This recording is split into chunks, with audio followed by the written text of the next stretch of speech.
I'm waiting for payday cause things dry. Mouth open can't even catch a fly. On the door heading for the bus stop.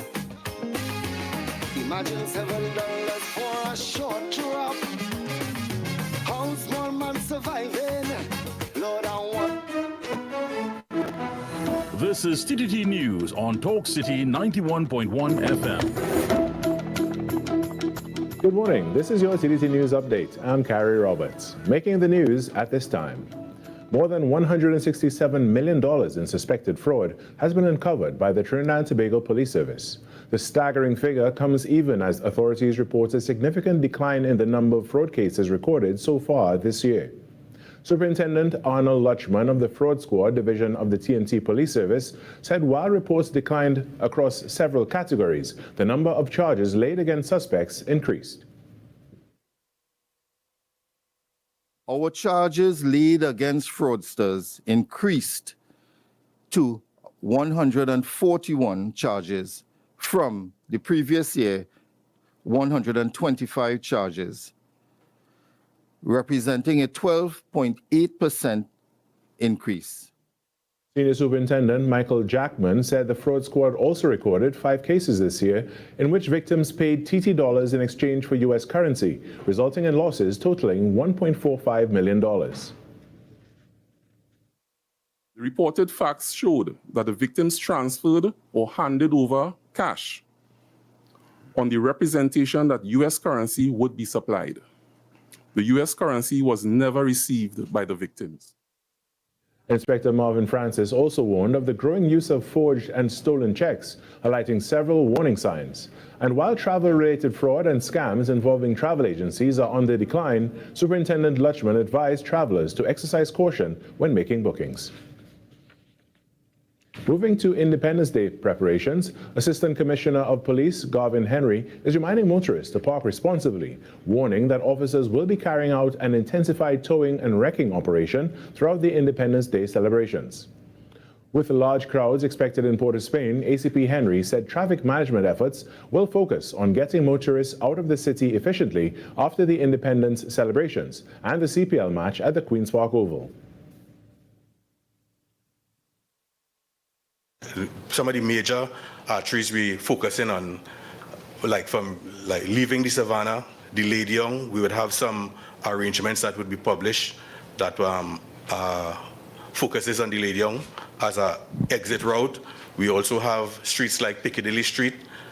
We have Cipriani Boulevard onto Colville Street. There would be arrangements there that would focus on that. You have Maraval Road onto French Street. The entire Rising Road will be manned by members of the traffic branch, and on the Lady Young Road, the Northeastern Division will man that area also to assist with moving the traffic smoothly and quickly out of the city. Police are appealing to motorists to avoid illegal and inconsiderate parking, warning that vehicles obstructing roadways will be removed. ACP Henry said discussions are underway with stakeholders to increase parking options for patrons attending the Independence Day festivities.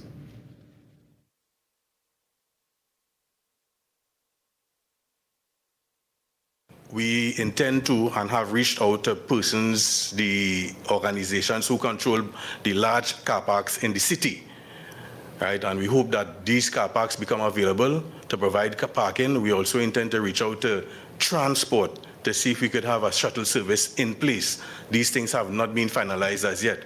However, we want to encourage the public to resist or refrain from inconsiderate parking because we will have a very vigorous wrecking operation in place.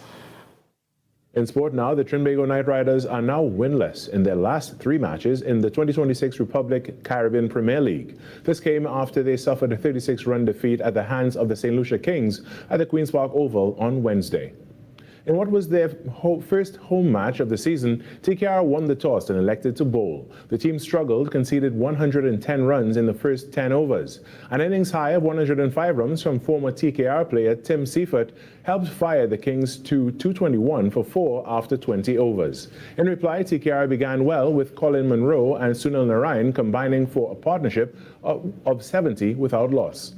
After the quick departures of Narayan for 25, along with Matthew Bretsky, and Nicholas Puran. For Duck, TKR had a required run rate of 16 and over. Despite a superhuman 65-426 from Kyron Pollard, TKR fell short with a final score of 175-46. The results leave the Knight Riders bottom of the standings on 2 points. And that's what's making the news this morning. But joining us right now is the host of Trinidad and Tobago Today, Vamala Bakaran. Good morning, Vamala. I'm not the host with the most anymore. Wow, I'm so disappointed. Good morning, Carrie. I was tying up my words there and all that.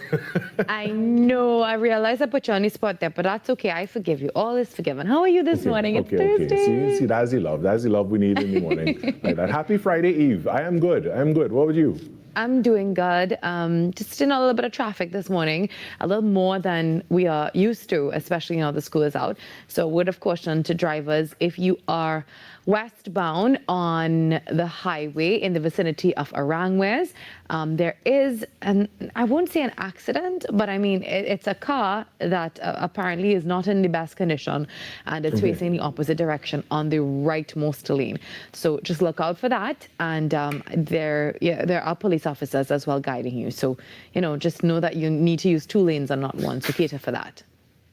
And it's always a toss-up on the highway. No matter what time of day. I feel like when I live south. That was TTT News on Talk City 91.1 FM. Talk City 91.1 FM. Talk.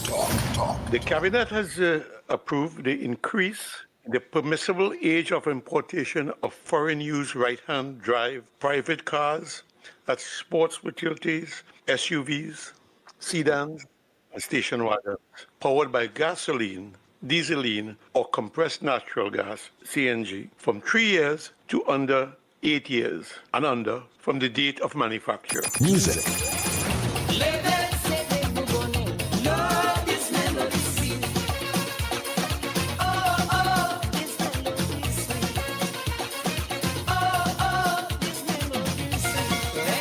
Culture.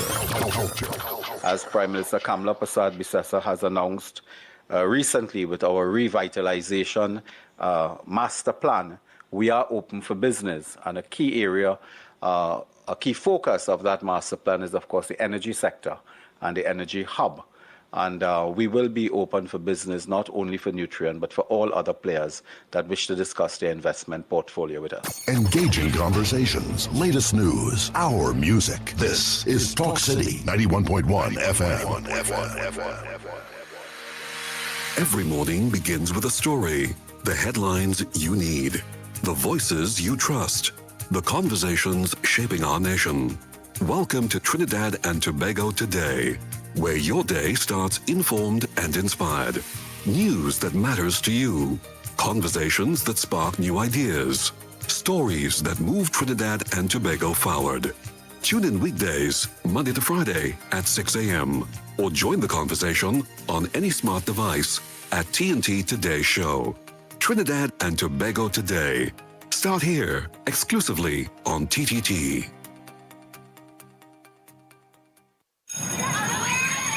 This back-to-school season, let's make sure no child gets left behind. TTT Limited is hosting its annual back-to-school drive for the less fortunate, and we need your help. Drop off the following stationery at TTT Limited, 11A Marval Road, from Monday 13th July to Tuesday 1st September. We're collecting book bags, lunch bags, notebooks, copybooks, pencil cases, pens, pencils, water bottles, and sanitary items. Every item you donate puts a smile on the child's face and a pencil in their hand. TTT Back to School Drive, 11A Marval Road. Drop off today, because every child deserves a fresh start. TTT, we're here for you. Why is Talk City 91.1 FM the leading talk station in Trinidad and Tobago? Because nobody delivers conversations like we do. Start your mornings with Ground Report. Andy Pitbull Williams, Lennox Smith, and Nigel Snipes setting the agenda from 6 to 9 a.m. Then The Record with Stefan Reese and Mr. X, Fearless Talk, and the issues everybody's discussing. Stay connected with Sharon. Take it front with Officer Shabadi. Go beyond limits with Roland Stewart. Drive home with Heavy Duty and David Welch on Under the Radar. And wrap up your day with Kingsley and OB on The Wrap Up. Real talk, real people, real Trinidad and Tobago. Listen live on Talk City 91.1 FM and follow us on social media, Facebook, Instagram, and YouTube. Talk City 91.1 FM, the #1 talk station in Trinidad and Tobago. You're listening to Did You Know? A special feature on Talk City 91.1 FM, where we uncover fascinating facts about Trinidad and Tobago, our history, culture, people, places, and achievements. Join us as we take a closer look at the stories that make our twin island nation unique. Did you know that the Red House in Port of Spain has served as the home of Trinidad and Tobago's parliament for well over a century? Originally built in the 1800s, the building has survived fires, riots, and extensive restoration. Its distinctive red color dates back to the early 1900s and has become one of the country's most recognizable landmarks. Today, the Red House stands as a symbol of democracy, where elected representatives debate and make decisions that shape our nation. And that's today's edition of Did You Know? We hope you've learned something new about Trinidad and Tobago. Join us again for another interesting fact as we continue exploring the people, places, and events that have shaped our nation. This has been Did You Know on Talk City 91.1 FM.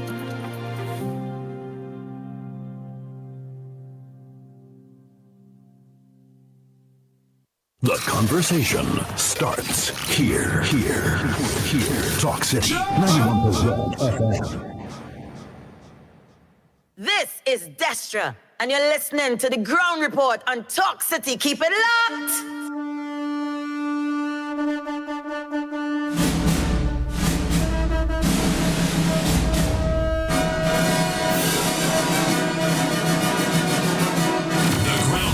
With Andy Williams and Lennox Smith. Bang, bang, bang.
shine.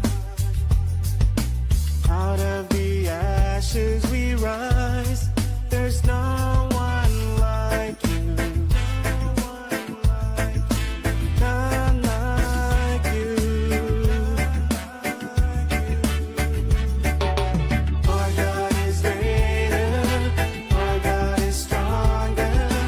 God, you are higher than any other. Our God is healer. Awesome in power. Our God.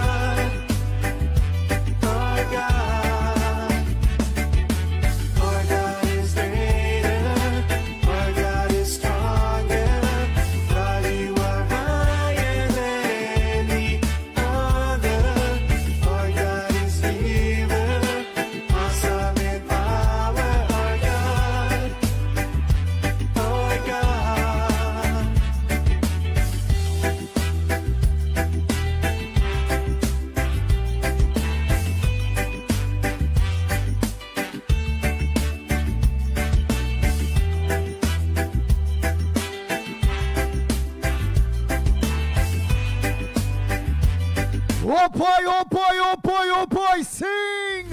And if our God is for us, then who could ever stop us? And if our God is with us, then what can stand against? And if our God is for us, then who could ever stop us? And if our God is with us, then what can stand against? Stand against.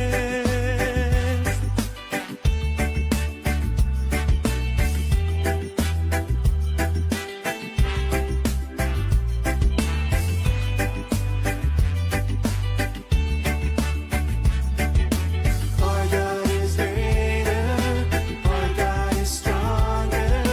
God, you are higher than any other. Our God is healer, awesome in power. Our God, our God. Our God is greater, our God is stronger. God, you bang, bang, bang.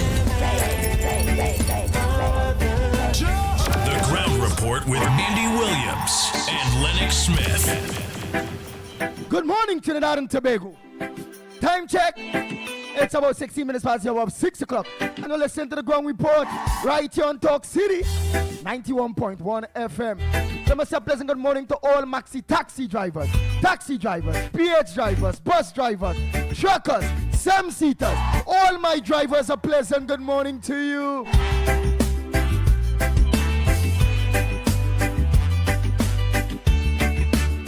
Some people say the female drivers out there are the best drivers in Trinidad and Tobago. Open the Bang, bang, bang.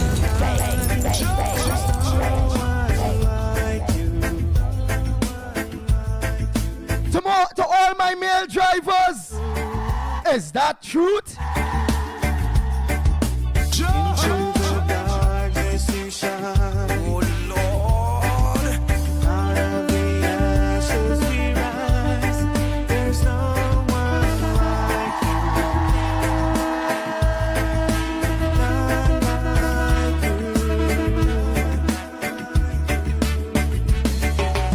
Our God is greater, our God is stronger. God, you are higher than any other. Our God is healer, awesome in power. Our God, our God.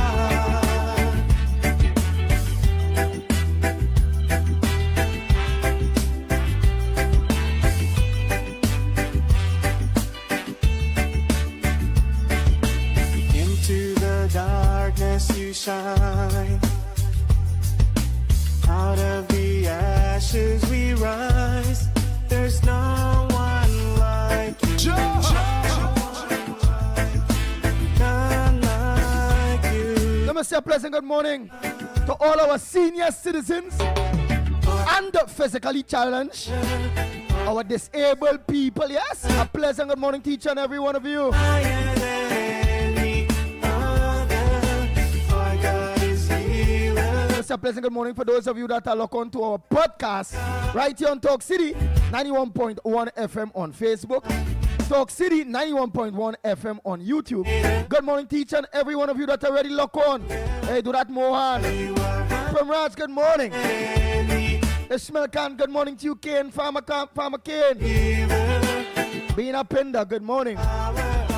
Brian Ramdu, good morning to you. Matisha John. Charles, good morning. Hey, Majid Ali, good morning to you. Hey, Pamela Palu, good morning. Now we're talking about Carmen, good morning. Hey, Wendy Anjan, good morning. Matilda, good morning. Timothy Roberts, a pleasant good morning to you. Hey, Jamilia Khan, good morning. And if our God is for us, then who could ever stop? Hey, Jay Howlett, good morning to you. God is with us. Bujam, good morning. Otilda, by the Hudson River. Our God is for us. On the American side, good morning to you. And if our God Rajpati, how we're going, good morning. Mr. Pleasant, good morning to Matilda Roots, Anne-Marie Amin, Marilyn Seacharan.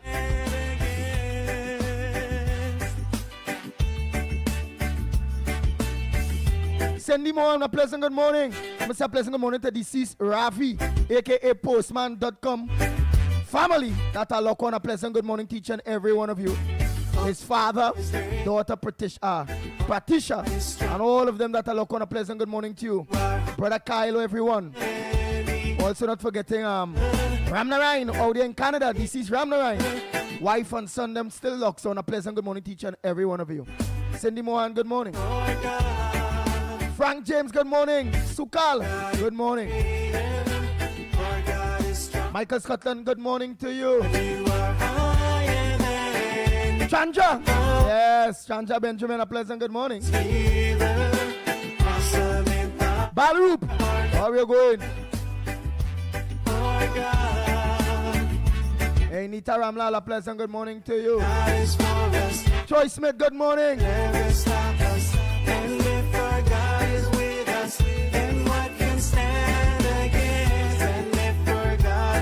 Hey, Carol Brown, a pleasant good morning to you. Hey,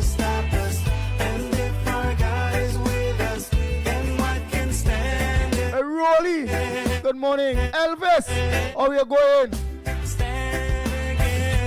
So much of you. Hey, Sir Rajani Singh, a pleasant good morning to you. How are you?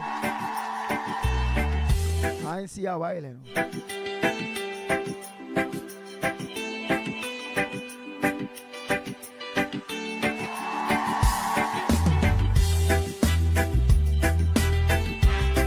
Hey, Samantha, good morning.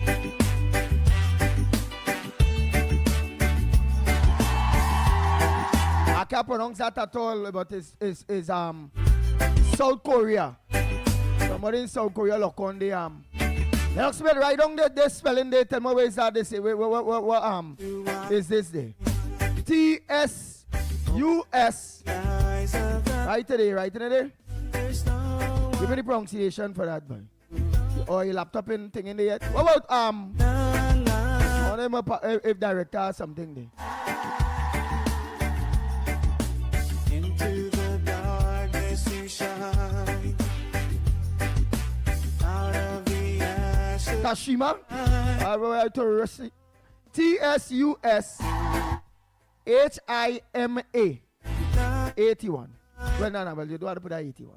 But TSUS Tashim. Sorry, TSUSHIMA. I South Korea, me know that at all. Me know that language.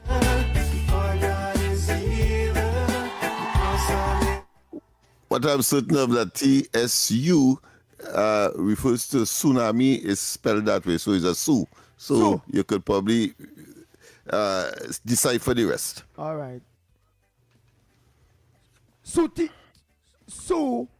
Shim. They say TSU is Su. So Su. Yeah. Shim. Su Shim. Okay. Well, that's it, yeah. Sushim. Or it's you have an A at the end? Yeah. Sushima? Yes. Yeah. Sushima. Sushima. Sushima, yeah. All right. That's a boy or girl. that I wouldn't be able to say by virtue of the word. All right, boy or girl.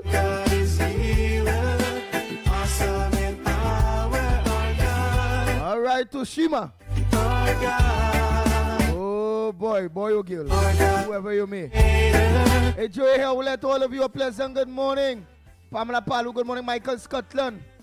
Eleanor, how are you going, girl? I now see you there. Ronald, good morning, the Brady Bunch. Now making out all the day. Marilyn Citron, I don't tell you morning already. Hey, Derek. Hey, Derek Benjamin, good morning to you. Troy Smith, all of you. Ramesh. Hey, Ramsaran, good morning. Bisnat Prasad, good morning. Afrina Mohammed, a pleasant good morning to you. So all of you that are now joining us. Wow, went up at 007, all of you. If I start from the bottom, come up. So I know a lot of you will be back on that I haven't called your names, but good morning to all in sundry. East, west, north, south, and central. Good morning to you. Who I forget, like Bellman, Elvis, good morning. Yeah, like Bellman, Mr. Tunapuna, Silver Fox, Mother Bernie out there in Tobago. Oh, Tobago! Yeah, I forget you all, eh? Blue Food, what we call Blue Food Festival. Most likely we'll be up there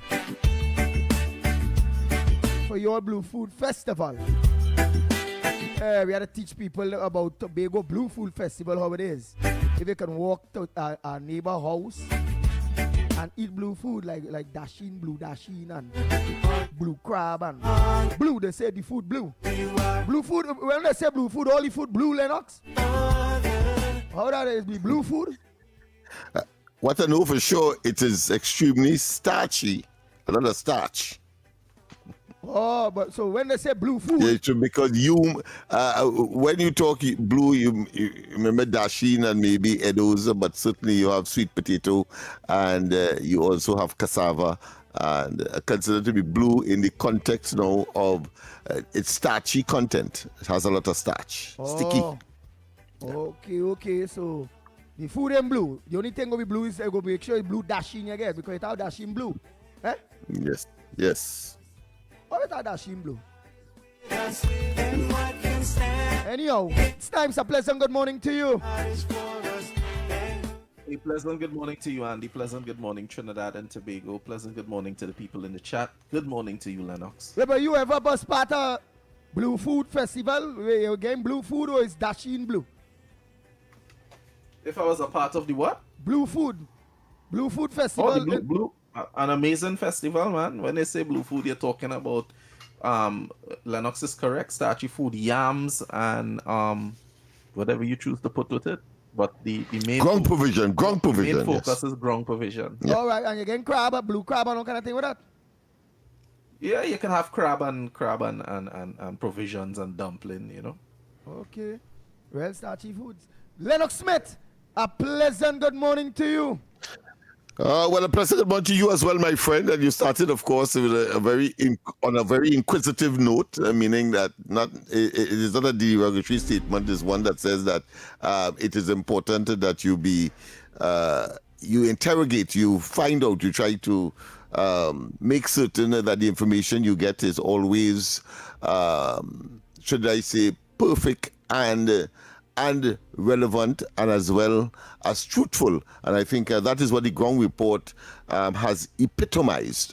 So a pleasant good morning to all and sundry, east, west, north, south, central in Trinidad, our friends in Tobago, and wherever you are, streaming on the World Wide Web, a pleasant good day to you. Yes, this is the Thursday edition of the Ground Report.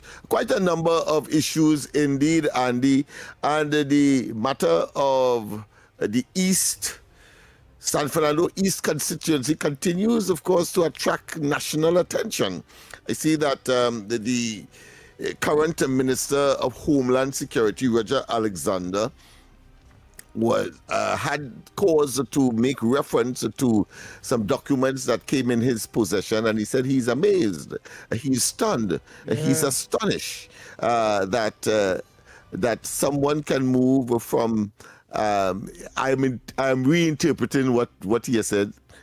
Moving from latrine to White House. Imagine that. Right, moving from an outhouse to White House, and of course, it's a rags to riches scenario.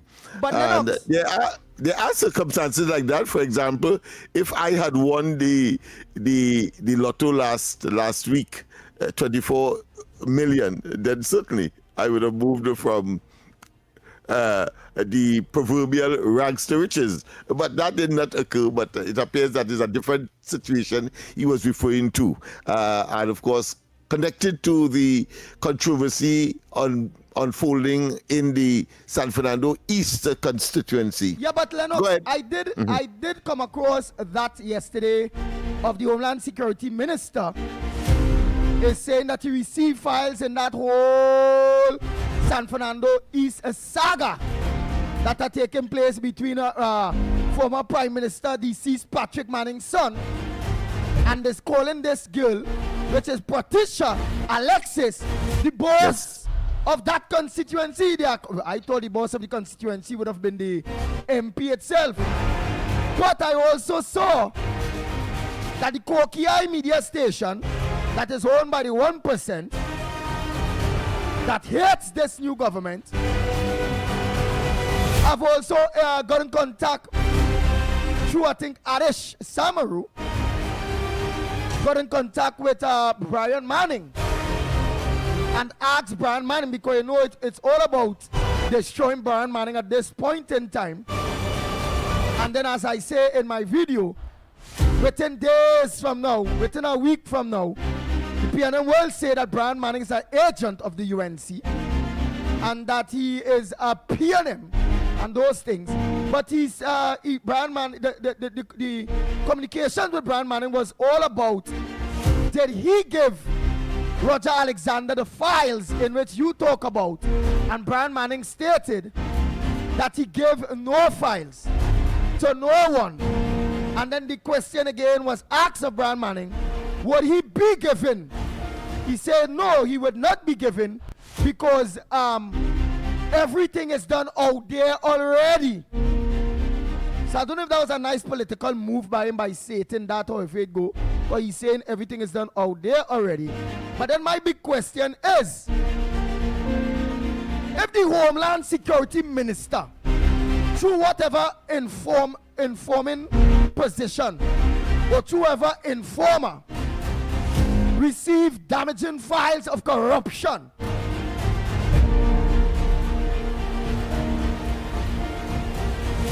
and when I think they asked Roger Alexander too if he gave it to the police, I think he and all stated no. Yes. Right. So and then Brian Manning is stating he have no files to give over, but he talking away that he has files, and he don't have to because the police because the information evidence is already out there for the police to do their investigation. Is that not an offense by both Brian Manning? I want to tell you the ground report program different, you know. The pitbull and the whole different, you know. Is that not an offense by Brian Manning and by the Honorable Homeland Security Minister Roger Alexander for having information of criminal information and not giving it to the police? Is that not a crime? I want to know. Well, one can say generically that every citizen has a responsibility if a crime has been committed or there are the elements of a crime being committed and you have knowledge thereof, you ought to report it to the police. And from that perspective, one would think that there should be some kind of penalty if pursued. I am not privy to the specifics, but certainly every citizen has a responsibility, particularly where the public interest is concerned, and the criminal law or the criminal part of the laws that governs us certainly gives an obligation on the part of the citizens to report, but whether or not usually action will be taken for not so doing, well, that's a different story. It depends on the circumstance, I suppose. So, but both men have said categorically, one, that they did not share information either by giving or receiving, one. And both men have also said in the public space that they have not yet consulted with the police, but also both men understands that there is a sufficiency of information in the public space, and if the police is so inclined, so attracted, then nothing is preventing the police from taking action that would of course bring justice to the public, because that is public law. The criminal law is the public law. The public's interest is being defended, as we have seen when they took action against Balize House itself.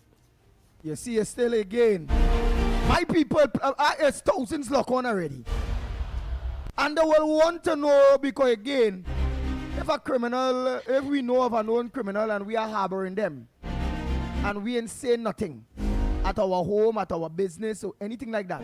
Because see it about some weeks ago, months ago, where a lawyer get himself in trouble by harboring or holding a criminal, not letting the police know, well, look the criminal by him or at his office and all kind of thing.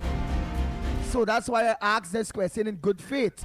So I will again... Yeah, and I am saying as well that in that particular case, there's a certain circumstance. He was a fugitive from the police, and therefore that is very specific.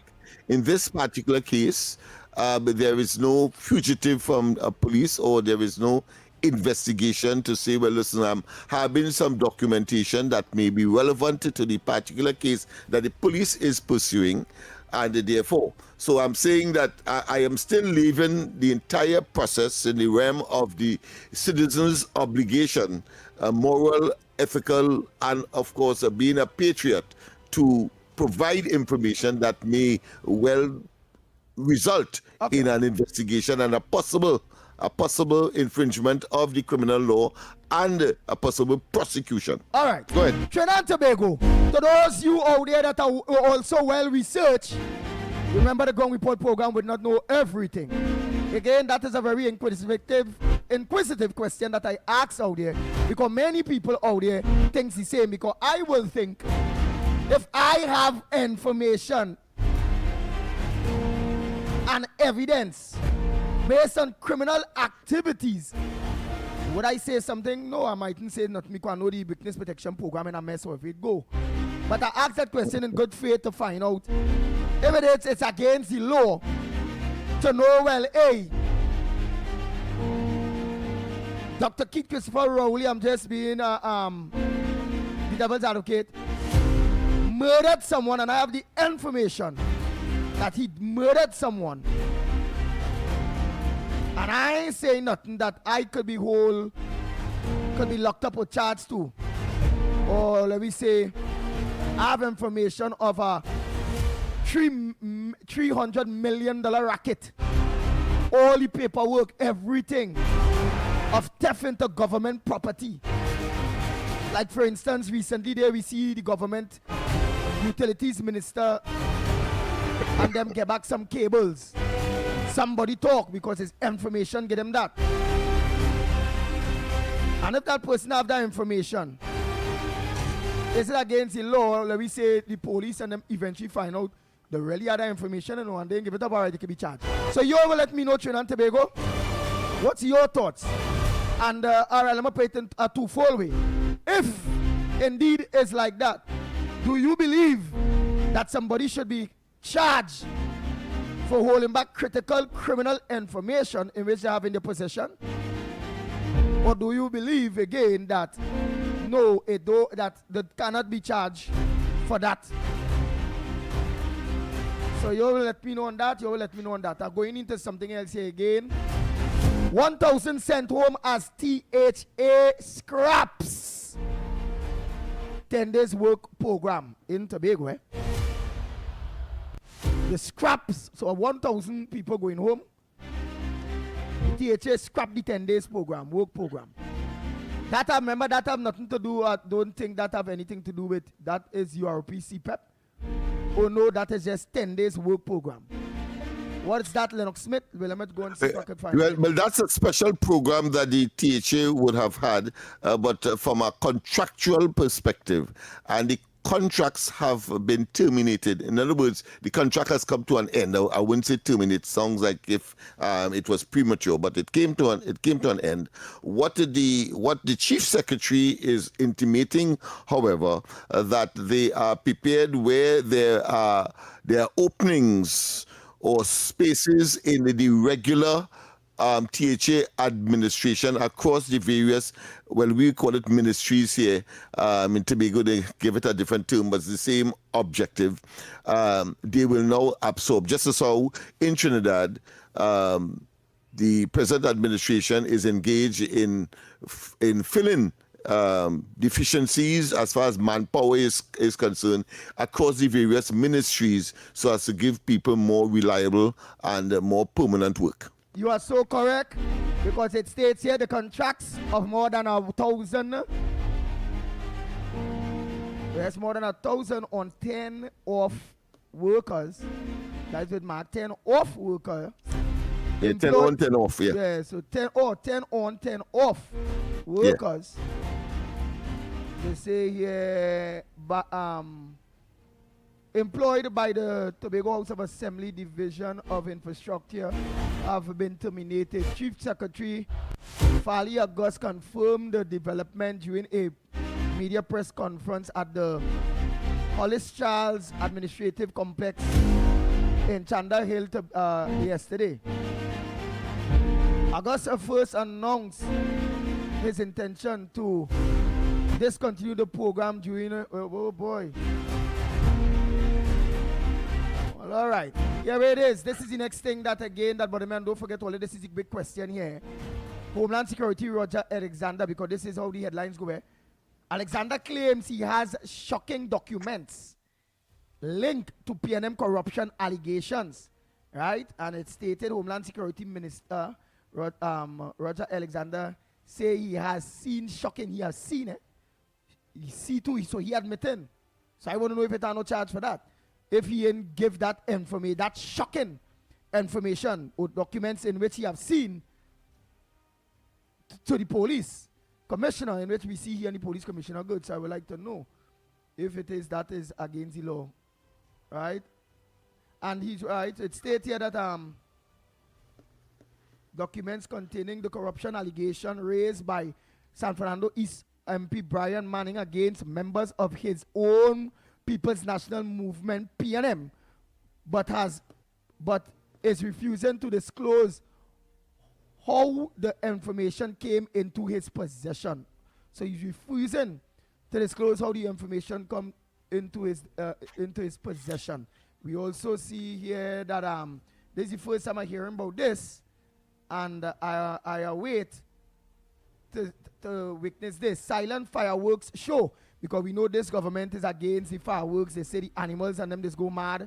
The noise, they send dog, cat. That would definitely be a drone show. Yeah, but there is silent fireworks. Fireworks, you appreciate the beauty without the noise. Well, whoever bring that, what company bring that boy? They're smart. That good government contract again, because them go we do fabric. All right, take that break. Yes, we are due for a break, people. Of course, stay tuned, and it's getting hot already in here. Yeah, but we don't know. Tell me, if I did only know that they wanted silent fireworks, I would have looked for that in China and bring it for them and let them give me some money too, man. Oh God, the people can't eat. Well, there is. They intend that. There's next year.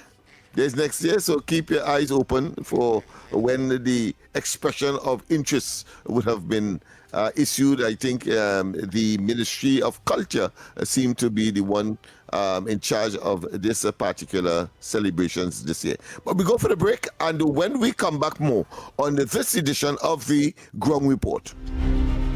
The plays that shake the arenas. The stories that move a nation. Are we in for a super over? They've got to go quick. They've got to go quick. From football to cricket, track to tennis, every win, every rivalry, every headline. This is where Trinidad and Tobago come for sports. TTT Sports. Committed, accurate, relevant. Hey, Michael, how you going?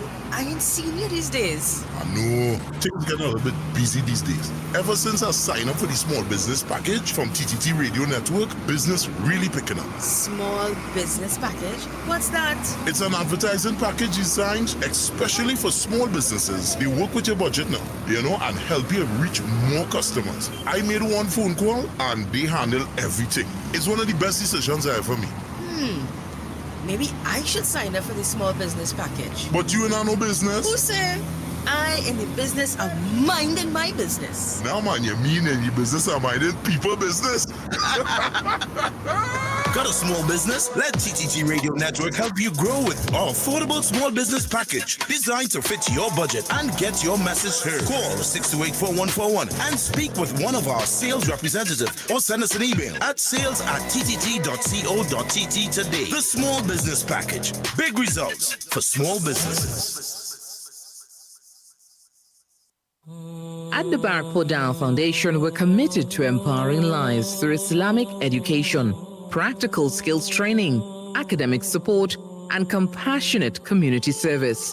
Our Islamic programs for all age groups include fiqh, tafsir, tajweed, Islamic studies level 1 to 3, and Qori and Hifz classes for both males and females. Build valuable life skills with our vocational courses in electrical installation, plumbing, welding, sewing, and cakes and pastries. Students can also benefit from our SCA, CSEC, and remedial classes designed to support academic success. Our commitment extends beyond the classroom through community outreach initiatives such as hamper drives, feeding the needy, housing and medical assistance, street dawah, hospital visits, and free counseling services for all ages. So whether you're seeking knowledge, learning a trade, excelling academically, or looking for support, the Barak Dow Foundation is here for you, serving the Creator for the common good. The conversations shaping our nation, the decisions affecting our future, the issues impacting you. Now, more than ever, it's time to bring them into focus. From politics and public policy to sports, entertainment, and the voices of everyday citizens. A new perspective is coming to Saturday mornings. Focus, People, and Politics. Coming soon, exclusively on TTT. Talk City 91.1. Bigger, bolder, and more powerful than ever before. A brand new era of talk radio is here. This is Destra, and you're listening to the Ground Report on Talk City. Keep it locked. Yes, we are back. Time check. It's 47 minutes past the hour. 6 o'clock, and you're listening to the Ground Report right here on Talk City 91.1 FM. So don't switch that dial at all, you know what's the number one program, the Ground Report. Trinidad and Tobago, the lines are open for you. Yes, the lines are open. What's on your front burner this morning? What's supposed to make news that not making news? What's your 1 cent, 2 cents, 3 cents when it comes to current affairs that are taking place, whether nationally or locally within your communities? What's on your mind? You have that opportunity right here on the Ground Report program. I await your calls. I await your voice notes. Let your issues being aired on the Ground Report program, the biggest talk show program and podcast in Trinidad and Tobago. Let's start right now. The clock is ticking. So while we await those calls, Lennox Smith, I saw that PNM leaders say Tuesday's meeting ended in a good way. Beckles to elaborate on San Fernando East Rift today. Right, she's saying here that well, it's about time. It's about time. She ought to have been at the last one that was clearly poorly attended. There were a huge amount of chairs, empty chairs, lack of any human, what I consider to be occupation.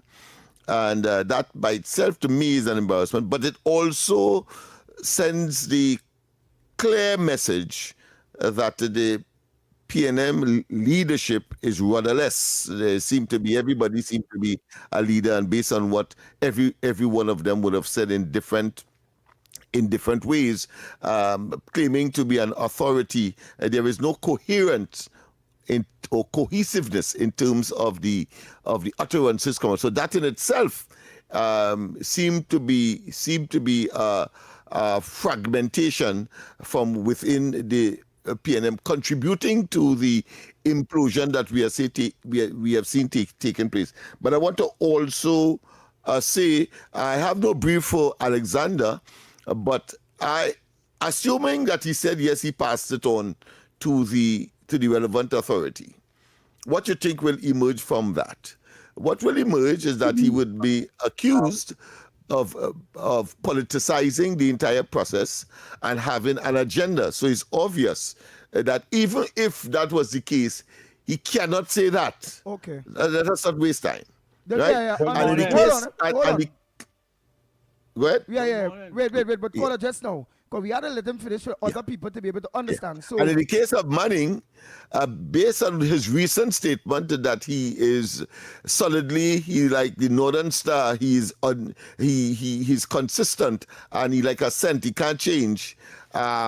We, after meeting with both the executive of the constituency and the leadership of the party, he reaffirmed his commitment to the party. So he may have another agenda. So that in his case as well, it will be shooting himself in the foot. Pardon the pun of shooting and song and violence. If he say he give the information, based on his conciliatory tone and position. So, yeah. Go ahead, yeah. caller. So that's happening. Go ahead, caller. Thank you for allowing me. Yeah. Good morning. Good morning. Lennox, I wasn't hearing this Karim Marcel like they wanted to charge him for sedition for the speech he made. You hear anything about that? No, I have not. But I wouldn't be surprised, but I would, but I don't have that specific information. Violence. Huh? Yeah. We don't like them, you find out more on and that they don't like me. Oh, so they're dealing with that whole statement, they know.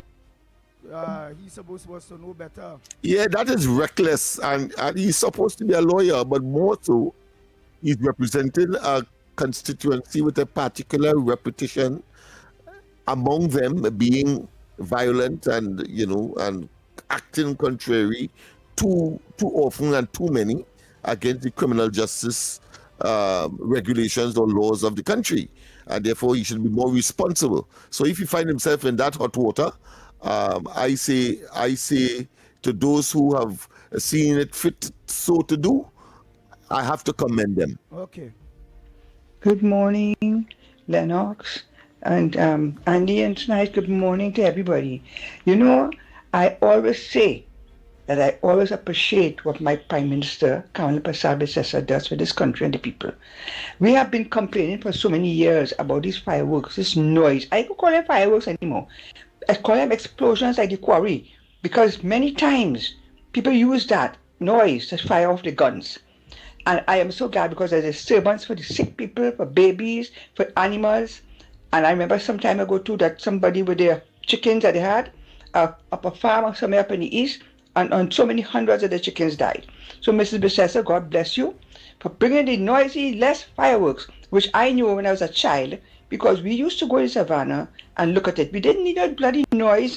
The beauty is what you want to see, right? So I think it's a good idea. Thank her for it. And I'm sure people are going to enjoy that, especially the babies, the older people, and the animals. God bless you all. You all have a good day. They're not only going around the bush today. Just tell the man, blue food is provision. That's all provision. Provision called means dashi, cassava, planting, all them things. Provision there. It's called blue food. Oh boy, let's go. Good morning, Mikey, Lennox, Andy, and Sir Snipes.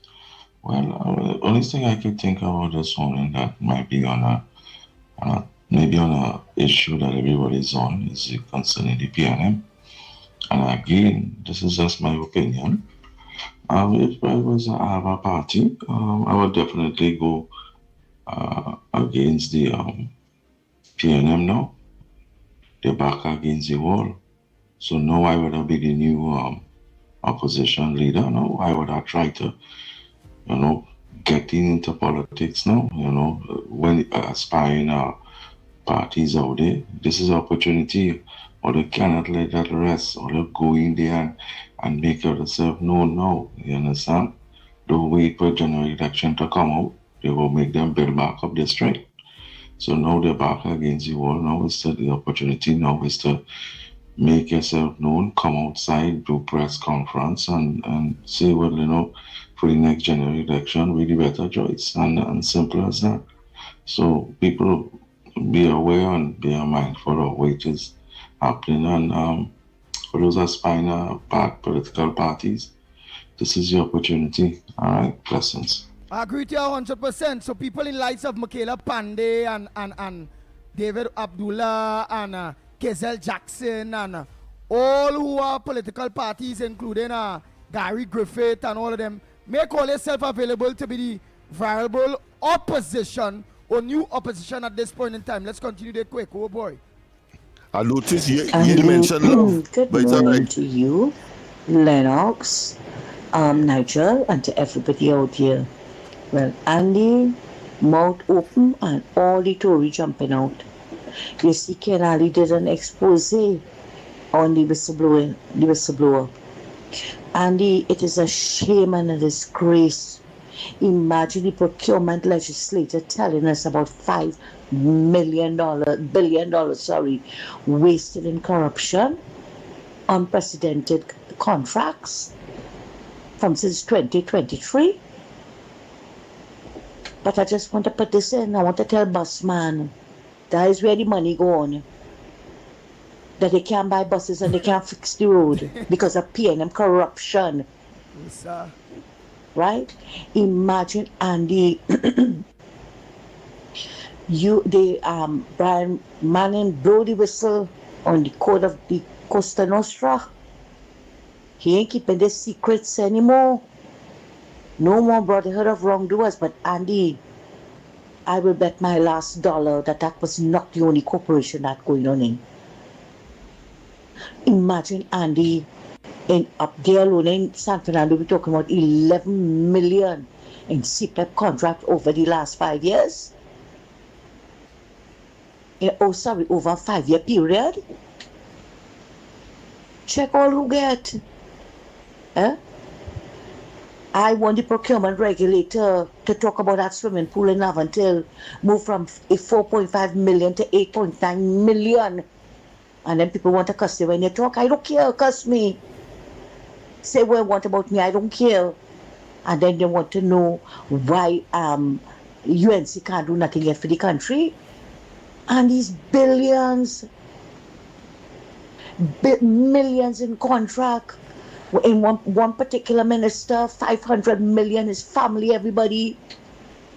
And not only that, they're drawing down contracts from HDC, CPEP maintenance, national maintenance, security. MTS. Andy, take your time and read that for the listening audience. Let them know what Brian Manning exposing. Let them know. Because that is a shame and a disgrace. No wonder the country didn't have money, Andy. No wonder it didn't have money. And as I said before, I am positive that went on in other P&M constituencies. I am absolutely sure over the last 9.728 years. So when you see they want to come and point the finger, they must look at the ones that are pointing back at them. Or you have a good day.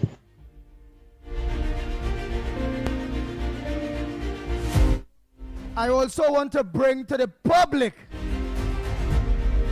into the public domain, of a message that was sent to me, that for the ground report to address the issue regarding the doctors in Superior on the mental side clinic a few days ago just walk out without seeing the patients.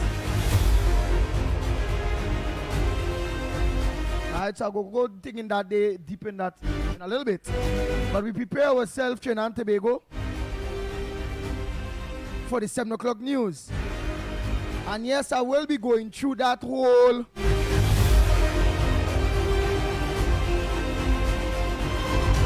how to put it, that whole editorial of Ken Ali based on what's going on. And of course, when we come back as well, we have a copy of the circular that was given by the manager, the general manager of TN Tech, as to that yellow shirt demand that Gonzalez is claiming. I think is an insult to our. But let me do say anything. Let's go for the news, and when we come back, more.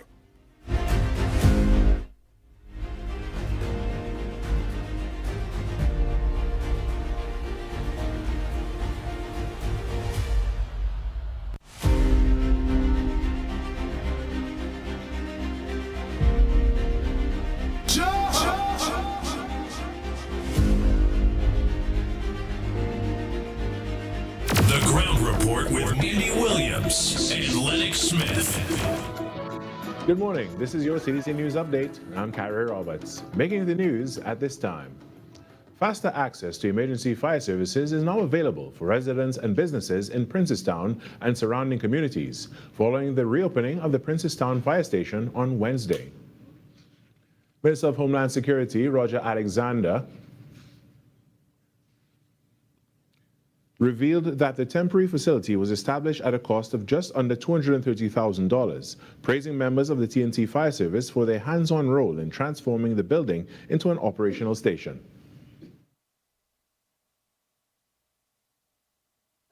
No, it's not a permanent structure. This was the old URP building. And the fire officer said, you know what, we can do something with this to serve the people. And we really want to commend the officers, because I understand and I saw for myself that they would have done the brunt of the work, So the fire service did the brunt of the work. Minister Alexander also indicated that government is already assessing other underserved areas, with Moruga identified as a priority for expanded coverage.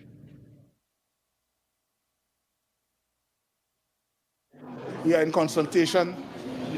Again, speaking to the Prime Minister is a concerned person. She loves to serve the people. So what she's doing, she's asking, what can we do?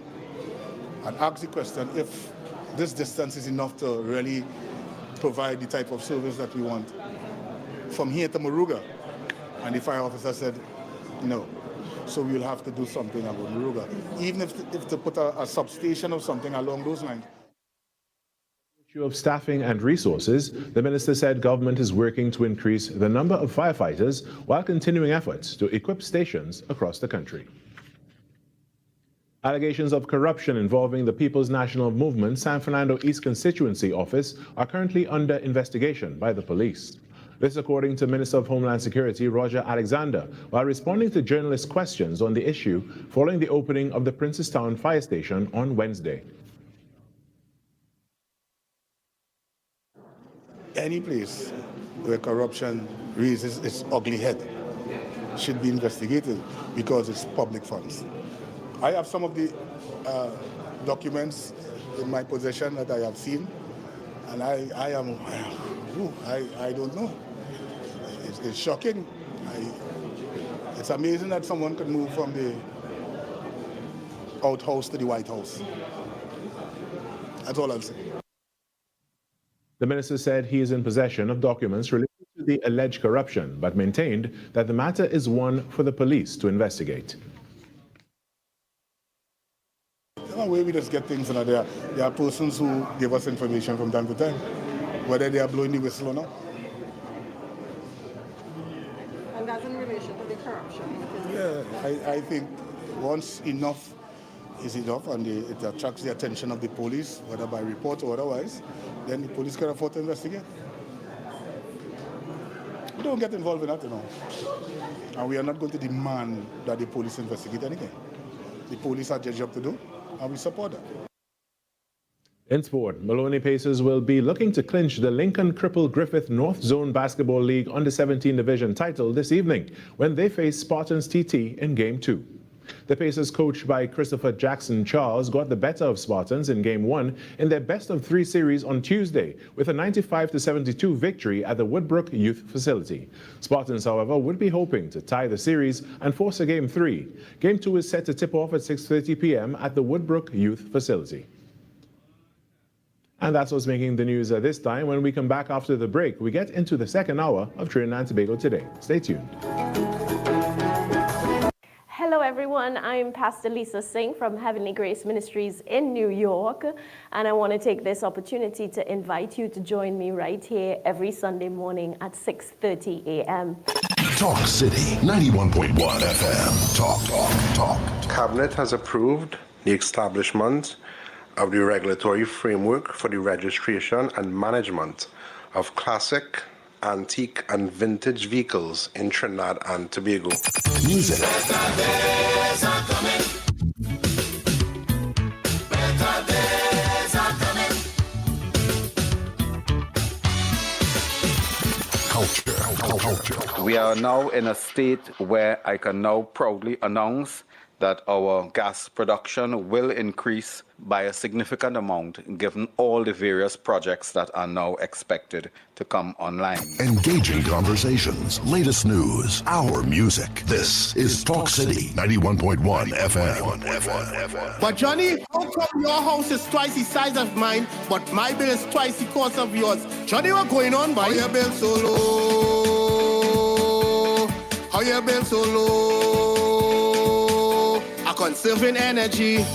I switch the LED at the stun of the AC, and I'm saving real money. It's our responsibility for a brighter TNT.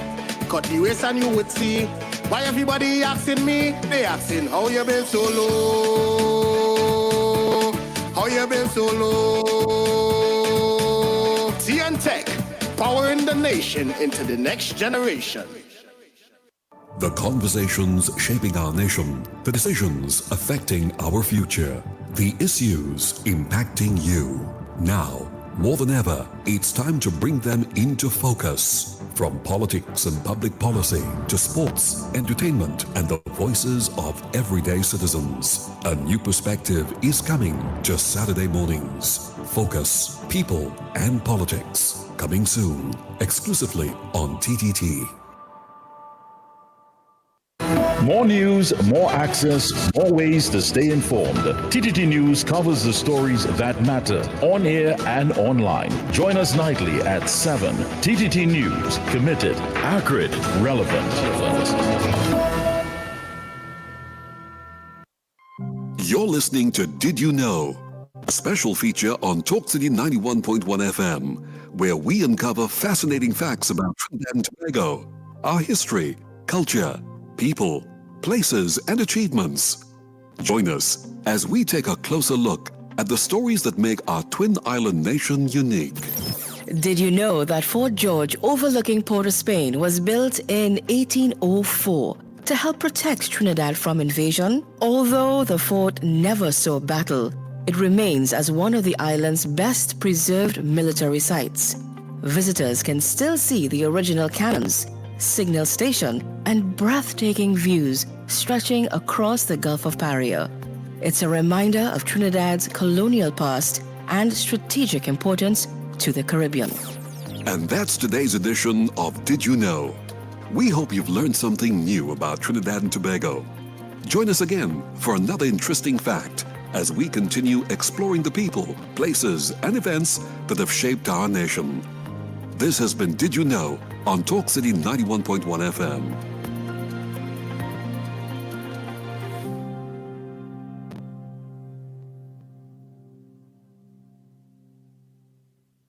Talk City 91.1 FM. Number one for talk. This is Destra, and you're listening to the Ground Report on Talk City. Keep it locked. Bang, bang, bang.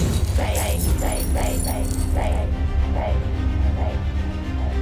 The Ground Report with Andy Williams and Lennox Smith.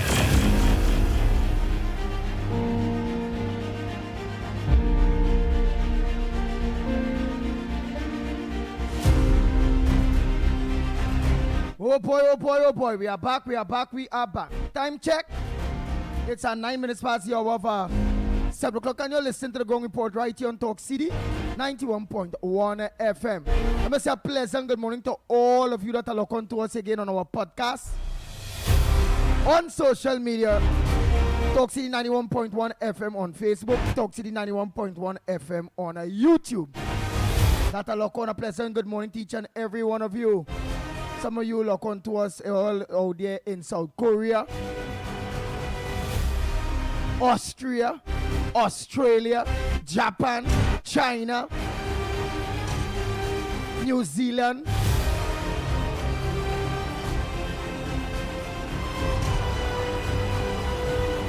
all in South Africa. So good morning to each and every one of you in India, all around there. I just be shocked with some places where Trinidad and Tobagonians are, and look on to the Ground Report. Right, so don't forget the lines are open for you. At least we learned that Alexander there in that newscast said he have the shocking information how we could leave from the outhouse to the White House and all them things. So he confirmed police are investigating. So meaning he gave his information up. But so my question now. He didn't say that, eh? Yeah, he didn't say that, eh? Didn't say that at all. He didn't say that. He said that if enough is enough, one expects that the police will do what they have to do. But he didn't say that he has passed on any information to the police. He also said that they will not force the police to investigate anything. Yeah. What does that? What do you perceive by that? Yeah, and I know that one is tempted, having regard to the fact of the nature of the politics, but we have to be reported. We have to report accurately. That being as it may, I don't know if you want to touch on that still, Andy, because there is in that document. Go ahead. In that document that is in possession of the Homeland Security Minister, there is a property in the United States in Florida, condominium, costing over 190 something thousand US dollars, allegedly purchased by the person who Mr. Manning has targeted or identified as being suddenly rich and having, of course, contracts or have had contracts of a various nature and from various places in the last administration. Wow. So you have that as well to look at. So I would conclude, this is my opinion now, I would conclude that there is relevant information, sufficiency of information for the police to launch an investigation. We await the official statement of the police whether or not, having regard to what is in the public space and what we know. I'm seeing a picture of the condominium as well that is allegedly was purchased in Florida. All right. So we want to be very, very specific here. Good morning to you. Trinidad and Tobago, good morning. To all those who streaming on the World Wide Web, those children who still are not here, some might be still doing some studies. I want to say pleasant good morning to you all and to all the lovely callers. Especially I want to say good morning, Andy, to a gentleman living down where it's called Mr. Peter. He have on this station right now. I believe the whole community on my side in Plum Drive here is here in the ground report, loud and clear. I also want to say good morning to Black Love, you know that's my neighbor. Good morning to you, Black Love, and your family. And also to you and your family once again, you know, I very close with you and your family and them, right? So as I said that, I hope everything is well with you, the kids, the wife, everybody, love in the house. Andy, you know, is my front burner this morning, and it kind of touching me too in a sense and a big way. Although that this project in the Diego Martin district here in Bagatelle in Pirates, Citrus extension, where I think it's mahogany extension, sorry, whereby under the PNM they had removed the farmers from down on that side there and mash up all the crops and thing and started a project where they're saying something extending to the stadium. But Andy, and I know you know the vicinity, I know you know the area very well, and you know the distance from the stadium to where they put in this facility. So even if it's a practice grounds, let us say, and it might have swimming pool, whatever the case may be, because we're just getting sketchy talk about this thing. The distance, after you go and you warm up and you train and thing and you think up for a game, the distance you had to walk from where the stadium is to where the training facility will be is a high distance, right? And that didn't make no sense. It was supposed to be like the stadium here, it's supposed to be like 3-4 feet away from the stadium at least now, boy. Right access, easy access to get in the stadium and everything. That distance you had to walk is because you could be at risk. Just saying, you know, I like to be the devil advocate. All right, this government came into power, yes, 1 year, but the project stopped. When our lovely Prime Minister take over government, the project stopped, but nothing is, happening on the side there as yet now, and that looking kind of bad now, boy. Not coming here to kind of sound like if I bashing the government, but remember, it's just not I alone looking on. It have other citizens. It are the ones who might be under the PNM, and that people was working there at the point in time now, boy. And this government came in and the bread stopped now, boy. So I just raising a flag now, boy. I just raising a flag. I don't know if they was pleased or if it is that they want to continue to control. I just don't know, but I find that it done started, it's better it continue and let some youths in the area and the community get some kind of job now, boy, because as I tell you, and the ground it are talking and not really coming out here 5 years yet, because as I say, I'm going through my little issues soon will be over with as well. And morning again, Andy Williams. Andy, in order for the police to take action against anyone to lay charges or investigate, a complaint has to be made, right? And that person will be deemed as the complainant in the matter.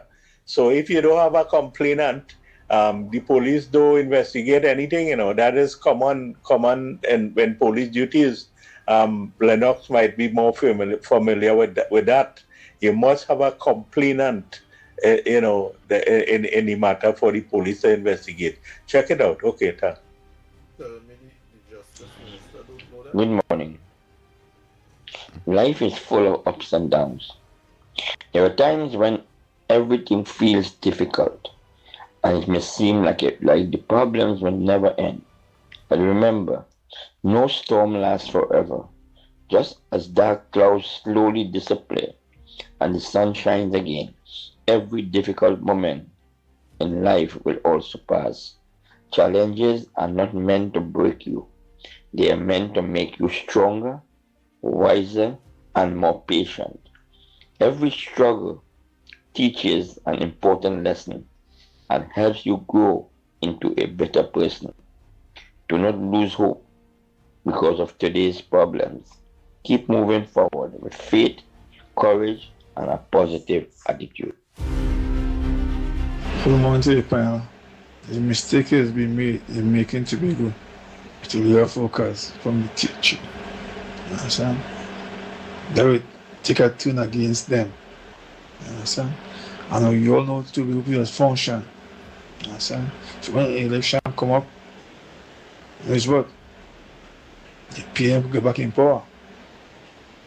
Tobago people will take things lightly. The PM will get back in power. So you're following on TPP. No, we're doing strongly in Tobago right now. Okay. Thank you very much.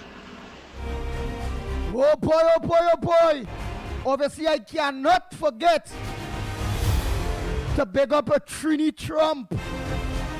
Yes, Donald Trump, Trini Donald Trump. For all his contributions towards the Ground Report or into the Ground Report or on the Ground Report program, which most is be factual, jump high, jump low. Especially sometimes when you get into the geopolitics and all them things. Yeah, he no different to nobody and many of you. Right, so now I'll play the voice notes. We will take some of the call-ins on what's on your front burner. What's supposed to make news that not making news? What do you have for us? Locksmith, what else while we await those calls? Yes, whilst we wait your call, and I, of course, will pause, but I have a copy of the correspondence that was circulated, I suppose, within the within TNTech, and it is coming from the General Manager, Ian Ramratan. And I'm just going to focus on two paragraphs. It's about 1, 2, 3, 4, 5, about six paragraphs of varying length. But the two paragraphs that would attract our attention here for the purposes of the comprehensive or the comprehension ability of Marvin Gonzalez, because he says in his Facebook statement that TNTech workers are being forced to wear yellow jerseys. Well, this piece of correspondence, look at here, I have it in me, a copy of the letter. Let me just read this paragraph, is almost in the middle, and then I'll read the first paragraph and you'll get the total gist of it. I'm not going to influence it one way or another. We encourage you to wear your polo shirt, so it's a shirt, not a jersey, on the day as we proudly celebrate our shared journey, accomplishments, and continued commitment to excellence. But this by itself, you may not get the gist. So let's go to the first paragraph. The first paragraph says, dear colleagues, as we continue to commemorate TNTech's 80th anniversary, I am pleased to present each member of staff with a commemorative TNTech polo shirt in anticipation of our Employee Appreciation Day, which will be held on Friday, August 28th, which is this Friday, tomorrow, 2026. That by itself tells me that this is a special occasion. Obviously, the manager is speaking to, and they have a commemorative meaning that is something you hold as a souvenir for time immemorial, for posterity, as the term may be, and you should hold it dearly. And of course, the paragraph that I read earlier says, well, on that occasion, please wear it because it is a significant day. I looked at the employee or the staff of TNTech just to make sure that this man is not really crazy or not paranoid. And is only 740 something persons strong in that particular organization. The way how we talk is as if you will see yellow all over Trinidad and Tobago. All over Trinidad and Tobago. And at any rate, at any rate, all TNTech vehicles is yellow. But let's go to the lines. A pleasant good morning. Welcome. Morning. Morning, Mr. Lennox. Good morning. Morning, Mr. Andy. Morning, Mr. Snipes. My front burner is the fireworks. The government should never stop the noise. Take, for instance, along the savannah, there is take in the zoo. You're going in the zoo all year. If you impel the animals on it, they don't make no noise. Old people around the area is glad to hear. They want to come out and hear the fireworks and the noise, but they can't come out. And the dogs and them, when they say making noise, you feed them with the best of food, chow and that kind of thing. Fumigation, they ain't doing nothing. It's only when the fireworks and the noise, you know they're active and want to run about and all kind of thing. Now that's only for half an hour. Wait, don't go again. Let me hear that again. No. Let me hear the man again now, man. Go ahead, caller. Wait till you say it again because I laugh and This man is really angry, boy. Yes. Let me hear, wait, caller. The party is talking. Yeah, caller, just the noise, the noise. Caller, just now. Now tell Trinidad and Tobago again while I drop the bed because we want full attention. What's your issue this morning on the Gong Report? Maxi drivers, taxi drivers, passengers, SMC, everybody's listening. Let's see if Trinidad and Tobago go agree with you. Go ahead. Don't stop the fireworks. It is being back active to the old people. The people who don't like the fireworks not living along the savannah. Yeah. You're feeding a dog all here in the yard. And they ain't biting nobody, they ain't thinking nothing. As the fireworks, you know they're working. They're active. You understand? And that's only for half an hour. So don't stop the fireworks, it bring back attention in the old people. They want to come over, but the people in the thing that bringing them out to see it. They're lying on the people. People want the fireworks and the noise. The poor animals in the zoo. You're going by them all here. If you tell them a big stone, they ain't making no noise. The bird ain't talking, nothing. As the fireworks, everything back in action. So don't stop the fireworks. I have the public, everything in action. People want to go fireworks and see the action and hear the noise. They love that. It's only for half an hour. That ain't interfere with nothing in this country. You understand? Or you know what they should do? If they want to condemn it, here they might want. Here's a certain amount of money to keep it. Take the money and go by savannah and stand up and just got a gate over here. So much I'm coming. All right, caller, got one on my side. Go ahead, caller. Oh, you hung up. Oh, boy, we have a next one. Go ahead, Snipes. I love it. Man say when fireworks, the dog this walk. The zoo, them animal, them dumb when fireworks. All of a sudden, parrot talking. Why never hear parrot talking the zoo in when I go, you know? I speak, morning, good evening. I say, but these parrots in the zoo here like they don't talk. So fireworks is really a motivator, an incentivizer. Yeah, it is help. Yeah. It is help them animals, the man say. Yeah, and the old people that get some kind of cuff. Yeah, shake up the heart a little bit all for the whole year. The heart and getting shake up just for 30 minutes. That's good. Remember they say sometimes a quick small shock is good for a human body. Yes. So that is his argument. That's his argument.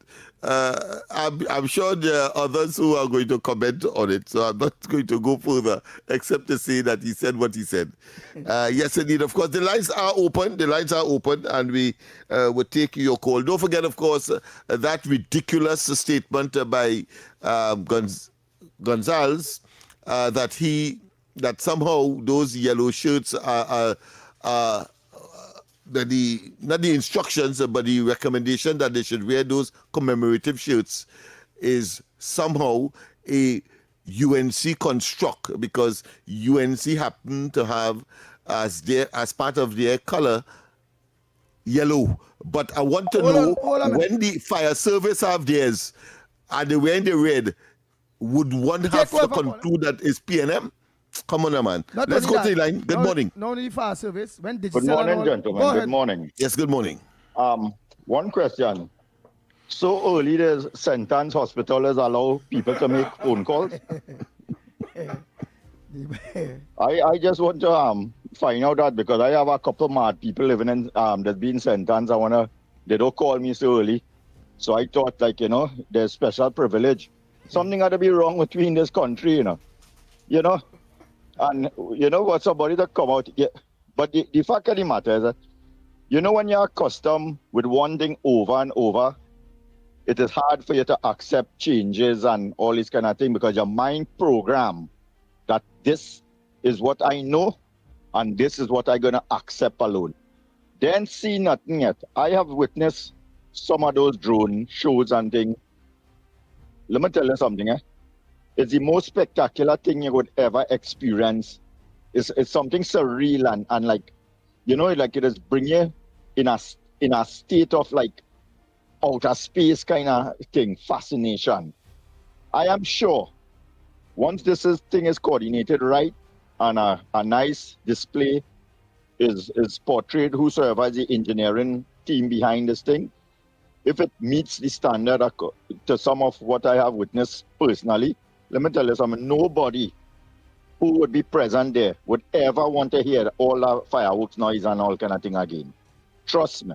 And like I say, the hardest thing for people that mind program for one way of thinking and accepting, especially how they voted for the PNM for so long and still can't understand what is change and betterment of life and thing, just give all yourself an opportunity. And if you don't want to give yourself an opportunity, give the future an opportunity to accept and to welcome something different at least now. Oh God, everything we had to condemn, so have a good morning, gentlemen, and I'm going to call St. Anne's Hospital now. Later. Take care. Thank you very much. Yeah, good morning again, Andy Williams.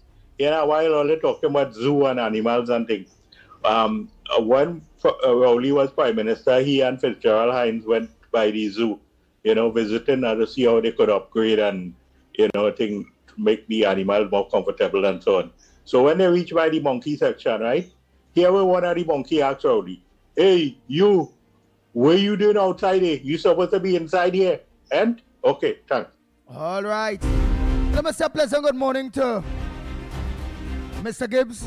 And again, Rian, good morning to you. Oh boy. Go ahead, next caller. Good morning. Also say good morning to Mr. Komoto. Good morning to you, Mr. Khan. If you have any voice notes on that side there, you go ahead. Mr. Snipes, you go ahead. Or take that call. You can take that call. Good morning. Morning. Hello, Lennox. Yes. Morning. Again, one more thing. I feel this thing is orchestrated by the vets and them. And for years, for all time, be going by the vet with the dog. And he doing nothing, he can't walk, he can't move, he can't do nothing. As the fireworks, But they pay the government because it's back in action. No treatment, nothing. Yeah, So something wrong. yeah, we get your trend. But of course, that doesn't stop a counter argument that St. Anne's might have been opened for too early today. Yes, indeed. Of course, people. I trust that you got the gist of the letter that I partially read to you, coming out from the general manager of TN Tech under that yellow shirt issue that was raised by Marvin Gonzalez. I think it is extremely ridiculous. I think he's paranoid or paranoia and has taken too far the advice that he would have given to everybody who believe he is PNM, and that is they must be a propagandist. Andy, you there? Yeah.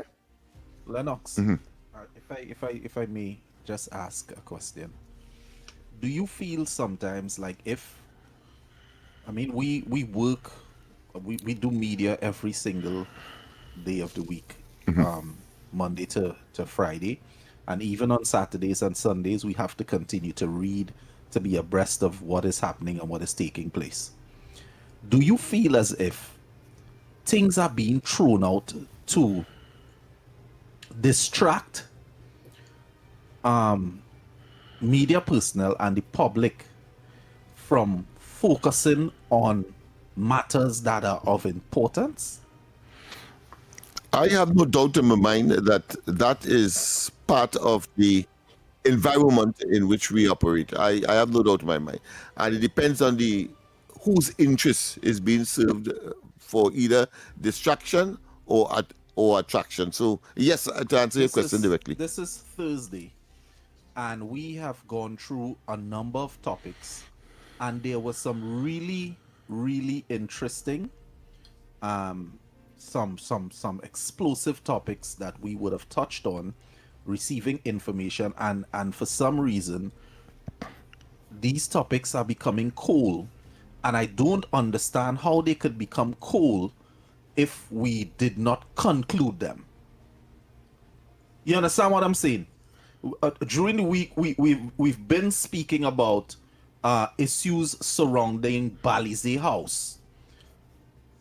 And for some reason, the Balize House issue is becoming cold. And then they throw something else at us. And now they're throwing a yellow jersey issue at us. Why should we care about that? And I don't know if the people catching on.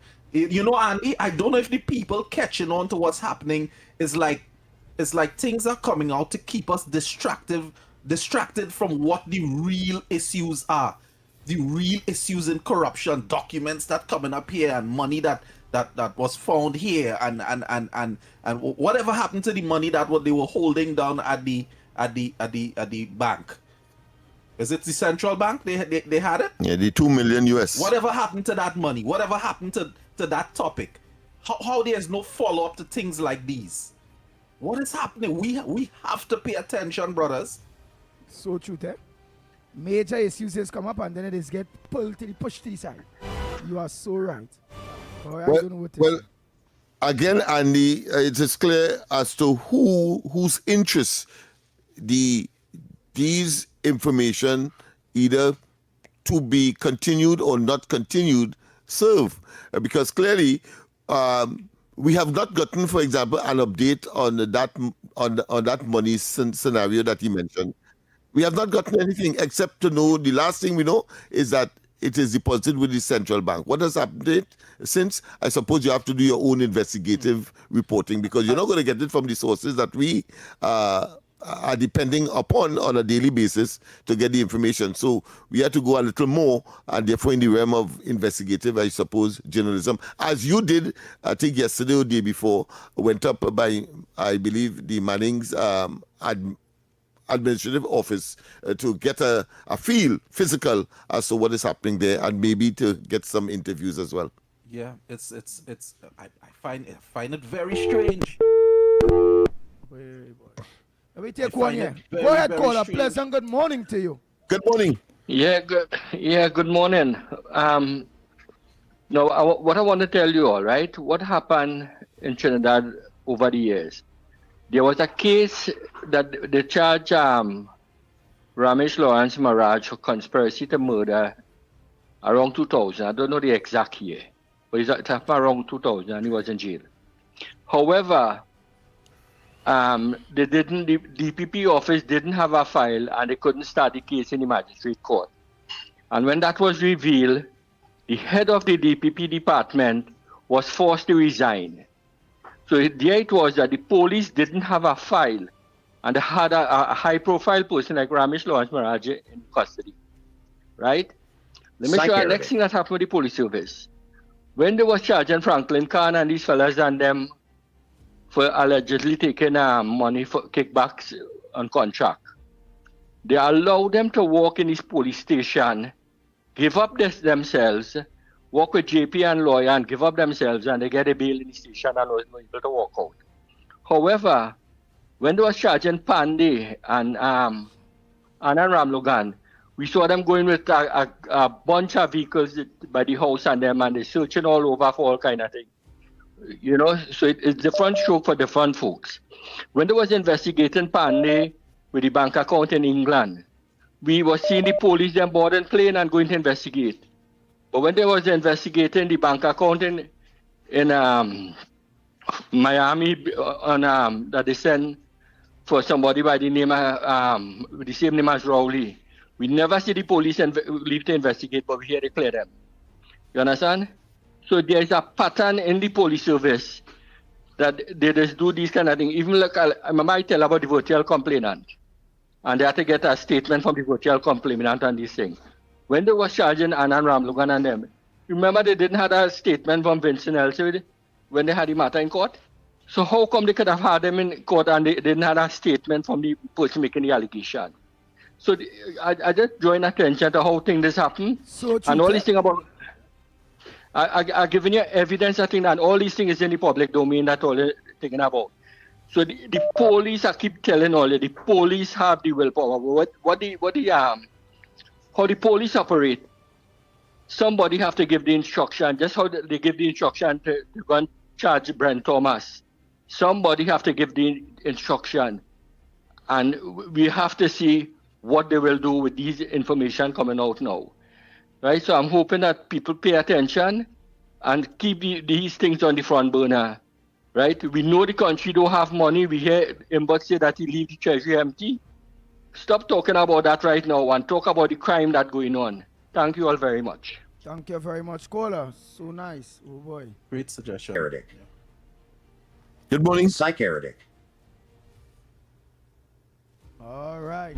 Let's know. We have a caller there? Yeah. No, let me give those numbers: 6224911, 6224911, 3944911. That's the number that you can give us a WhatsApp call or send us a voice note. You can also call 225-6644, 239-55120. That's 239-5120. Or you can send a WhatsApp via 366-3053. That's 366-3053. You have a lot of numbers to call. Yes. Go ahead, man. We road broke. But go ahead, Lennox, for the time. Go ahead. Because I mean, in certain circumstances, that's why I said that it depends on the circumstance. Because here it is, you may not necessarily have to have a virtual complainant. For example, a person, but you have to have what is called reasonable suspicion. A person in possession of certain items, the police sees him. Nobody had to say they thief it from me, but the police has the authority to stop. The law permits that reasonable suspicion and say, listen, where you got that from, and charge you for not being able to say where you got that from. There is, of course, a criminal offense that could have been committed as a consequence of that suspicion without having a virtual complainant. What I watched at overall with what the former police officer mentioned there is that the police could get themselves involved when a law is broken and various information and evidence come in. All it takes is for a senior officer to organize and give the go-ahead. So it looked like that gave the go-ahead for certain things. Go ahead, Mami. Well, good morning. He is claiming that they are selective. They have been selective. Not just any senior officer could do that, yeah? I believe it when the case is at a It, certain level. it has to be depends, commissioned- that's commissioned on the police. level at which and who is involved. Level here means who is involved. And therefore, you expect that the highest level will be for persons that has a high profile in the society as opposed to those that are not. That is the reality. I find we supposed to change the constitution of the police service based on that. That it mustn't be that executive. It mustn't be that an executive member is who have to give a go ahead for police to charge a politician. That's bad. No, you see, there has to be a delicate balance. You want a constable to lock up a superintendent. Yeah. You see, so there must be a balance because you see the consequences for wrongful arrest, etc., and the embarrassment for the institution is real. So therefore, what you want is the most experienced, which will be, of course, the higher you go, is more experience. You will get, and therefore they must give along the hierarchy.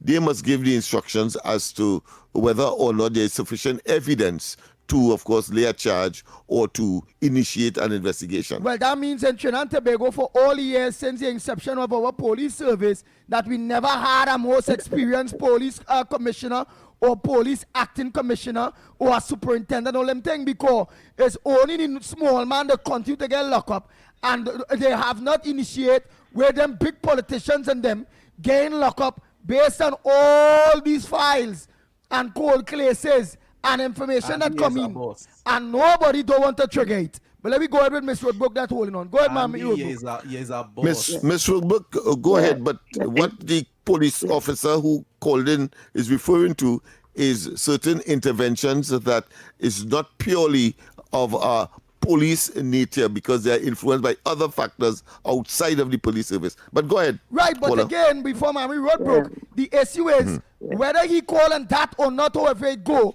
what he bring to the table, he show Mammy Roadbrook, he show you, he show all of us that at the end of the day, that in order to trigger investigations into arrests, into big people, a senior person, which is a person that could be corrupted, that could take bribe, and all those. Is a boss. Stick up in Andy. Let Mammy Woodbrook speak, please. Go ahead, Mammy Woodbrook. Yeah. Hi, good morning, gentlemen. Well, the voice a little off this morning, but I had to call my program. Listen, I agree. It's sufficient. It's appropriate. Go ahead. Yeah, I agree so much with Snipes and you guys this morning. We are living in a country where I don't believe Trinidad and Tobago has any law when it comes to these big people. As Director Snipes was saying, you get 2 million or much ever US in a crocker's bag. A serious thing like that. Nobody was held. Nobody was charged. And we could go on and on. They have condos here. They can't account for the money for Balize House. They can't account for all who they have living in Victoria East. When we look at the massive corruption in this place, and this is the problem, no consequences. So they would not stop. Have you ever heard anybody in PNM being charged? Look at who Marlene. The only one that charged was Marlene McDonald, right? But she come and dead. It was a whole set of people that was charged along with Marlene McDonald. Where is the case? She dead, but like all of them dead too. You understand? Until we get serious and send these people, and you know the thing about it, there are mountains of evidence. Because the first thing they ask you, in any case, where is the evidence? There is so much evidence, and there is nothing behind that. Why? If this small man to go and thief a chicken or do something like, he go into jail for a year. We have to get serious. We have to get law in this country. You understand? Because everybody seeing and hearing and knowing all that is going on, and what? As I always say, no consequences once you hear it. And you know something? I'm just finishing my voice.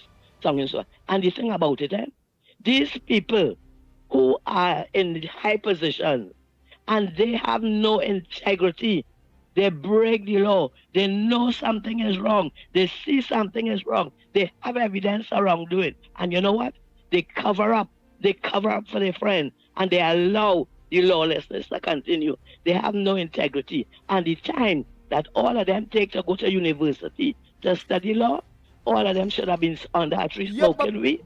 But Mammy Roadbrook, the correction we had to bring, and you are so correct, the correction we had to bring to this is, it's not for the people and the friends who went to school together, that to really and truly trigger that charge and to put the proper context in place where it says, you do your crime, you pay the time. It boils down to the same police where we're talking about. So we see where that system is not working, because we all admit that the police service of Trinidad and Tobago are corrupt.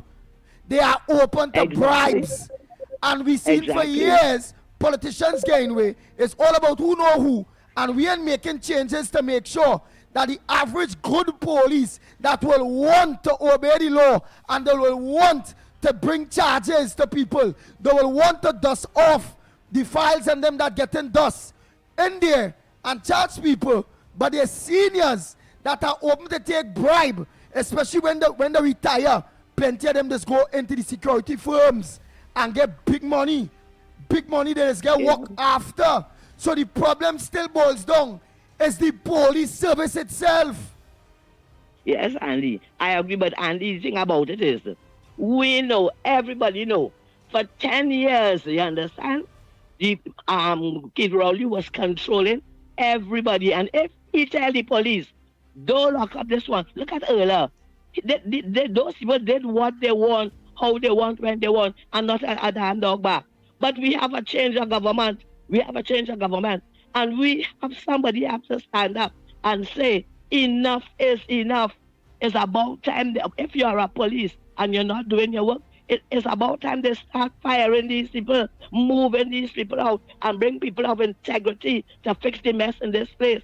Because if you leave these people know that they can do what they want and get away with it, that has to change. We change our government, and we cannot continue with the same lawlessness in this country. You understand? People have to pay. And what has to be done?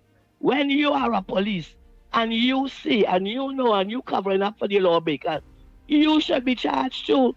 That is what they want. 10 bodies, their house entire jail, move all the damn glass, put some bricks, and turn that in the jail for all of them. Because we have to see these people being held, being charged, and making a jail. When they set up Pandey with this house in London thing, he was going to court every day. Every day he was going to court. It was all kinds. Why it is UNC people can go to court and PNM people can go up the courthouse step. It has to stop now. And I am depending on this government to do the right thing, put things in place, and make sure people start being charged, let them go to court, and let them be jailed. Because you know something? You have a mountain of evidence from A to Z, and all of them getting away. It has to change, it has to stop, and it has to stop now. Blessings, fellas. All right. Before Snipes give me that signal, because we have to take a break, it still boils down that the government, no matter who government come in power, even if they have the power to pick a police commissioner and veto to pick various police commissioners, it boils down to the police service. And they're hoping that there is a commissioner or an assistant commissioner and all those things that will have that belly to be able to wake up those cold cases. Because the police service is an independent institution whereby the politician cannot force. Because the police now will jump up to say, that commissioner who in charge now will jump up and say, look, this one pushing me to lock up this one and that one and that one. As Gary Griffith had said. So don't get tired. So the problem is all politicians or governments is come in and try to get a police commissioner or a police service to wake up cold cases, but it's to wake up cold cases only in their favor. So when the PNM in power, they wake up them cold cases, they with UNC, this one, that one, lock up Kamala, do this, do that, thing. Well, Gary Griffith, he refused was to do that. And they couldn't do him nothing because it done sign, and they can't do him nothing until the contract up. Which you see what they do. Right? Intercepted, we call it Lennox Smith, they intercept the thing and make the man can't get back a chance. Yeah, he infringed the Police Service Commission's shortlist. Yeah. Right. And when the UNC come in power under the Honorable Pamela Prasad Bisesa, they and all appoints a police commissioner, and they will hope that the police commissioner and all what we learn start to trigger off all these old cases for the people of Trinidad and Tobago to see the wrongdoings of many of the politicians that was doing the wrong before them, including this new scenes that was just brought up when it coming to the San Fernando East constituency. So it still boils down to the police service. Yeah. Conclusion, who would guard the guard? And you need people of integrity. Gentlemen. Do we have to go for the break? Yeah. Expand your vocabulary. Sharpen your mind. It's the word of the day on Talk City 91.1 FM. Is that all right, people? Of course, this is the time when two persons call in, 2 words. Stay on the line just in case I don't know, testing my vocab, and then of course we move on. I'll give you my word of the day, and that we will come to the end of the exercise. So the lines are open, so we take your calls. So what's your word for today? Yes, indeed.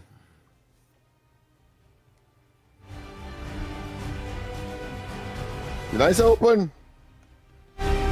Your device was say information there. So what was? What's going on with my phone lines on this side? We seem to be having to make some adjustments here. So just hold on. All right. All right. So we are back to even keel. Call us now. Yes. So sorry about that, people. The difficulty was us on this side. Yes. So the lines are open once again. Yes. Good morning. What's your word? Morning. Good morning. Yeah, Lennox. Good morning once again. My word for the day is disgeniusly. Disgeniusly. Is what? Disgeniusly. This what? This. It is. I can't really pronounce it properly, but I have it in the dictionary in front of me. All right. Well, spell it out. Spell it out. Spell it out. Disgeniusly. DISINGENIOUS. Yeah.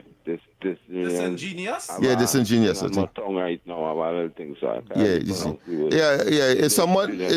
It's someone who is not honest really, who of course exaggerates a particular situation and state it for more than what it really is. So could I put it in a sentence? Yeah, go ahead. Mm-hmm.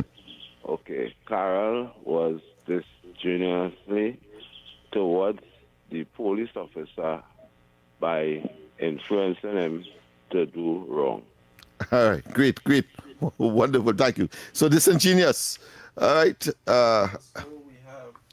We have another one. Hi, good morning. Pleasant good morning, Andy. Yes, good morning. Pleasant good morning, Andy. Pleasant good morning, Mr. Lennox. Yes, morning to you. Pleasant good morning, Director Snipes. Good morning. Mr. Lennox, Yes. your word of today is impervious. It's an adjective. Impervious. Not solid or not being able to penetrate. Impervious. Correct. Let me hear. Okay. Very popular word. Yeah. Correct. Mm-hmm. Give us your usual beautiful sentence. Your dulcet sounding voice is always amazing to me. The chemical treatment makes the fireman's uniform impervious to flames. To flames. Wonderful, impervious, yes. And Mr. Lennox, I'm playing devil's advocate here Go this ahead. morning. I noticed Andy didn't mention your political party. Have a good day. Thank you. I too noticed that as well. But they say people who are close to you, they just forget. They just forget. But anyhow, my word of the day is you can't get word until I think. answer back that because it's a wicked man. Here why? You already are a part of the government in the correlation of interest. How I go be telling you go and organize opposition? That conflict of interest. But you mentioned COP, but I never see that. You well good. Oh, I mentioned COP. No, I didn't mention COP. Right. You mentioned okay, well I thought so, right? But you have a good point if you didn't mention COP or any other members of the. I think you mentioned Andy Pep too. Apology. You mentioned Pep. I think you owe Andy an I apology. never mentioned Pep neither. Who I mentioned was You mentioned David Pep. Abdullah, All right, okay. Michaela Okay, Pandey, okay. and I said Gary Griffith party. He's not Okay. party coalition. It's 3 parties I mentioned. To All go. right, okay. Well, your integrity, which is of course my word of the day, moral soundness has been maintained and remained in content. But I can't understand either. I mean, we finished the word of the day, but I can't understand why you would say that when obviously these are separate and apart from the UNC. How you come up with just Bakela and they forming an opposition when these other associations with the UNC are parties in their own right? Right. I didn't want to do such, and I left that for the individual parties that are part of the coalition to do such because they will know what is their agreements, what is their deals, whatever, however it go. And that is why I throw out the parties who don't. Okay. So that's why I had to say you mentioning everybody else and who is closest to you, you're not mentioning, and that is a typical phenomenon of a human being. They forget what is theirs and look to go afield. You just always say it. You dance a yard first before you dance abroad. Good. And anytime you decide to say, well, you are no longer part of the correlation of interest and you stand independent and in a press conference which comes like law, well then I know will say, well, Lennox Smith, try to make yourself the viable opposition. Go meet all them opposition parties, whether it be you, Gary Griffith, David Abdullah, Kizel, all you have meeting and come together, and that could be a force to be reckoned with. But trying to go individually, go be a disaster. All right, Andy, no need to go further. Let me just conclude. When they appeal. Let me just conclude the word of the day. Of course, we had my word, integrity, of course, and he has maintained his integrity there. Disingenuous, of course, that was another one given. And then we have, of course, impervious, meaning that it cannot be easily penetrated. And, of course, disingenuous. Somebody's a bit slightly dishonest. We go for the break. We go for the break? Or we go straight to the news? Yes, we go straight up to the news. And when we come back, more. It's already hot in here. You hear Andy trying to shoot me down. He won his appeal. Yeah, trying to shoot me down. But I heard him accept, and therefore I plead acceptance. We go for the break, and when we come back, more. I would not like to face Andy the court. Andy's you would be surprised. Andy win that case. You would be surprised. Looking for fresh, high-quality eggs? Get yours from D's Fresh Eggs, your trusted source for wholesale and retail. Whether you need jumbo, large or small, we've got you covered with freshness you can taste and quality you can trust. Call now to place your order. 1-868-713-7151. D's Fresh Eggs. Fresh every day, just the way you like it.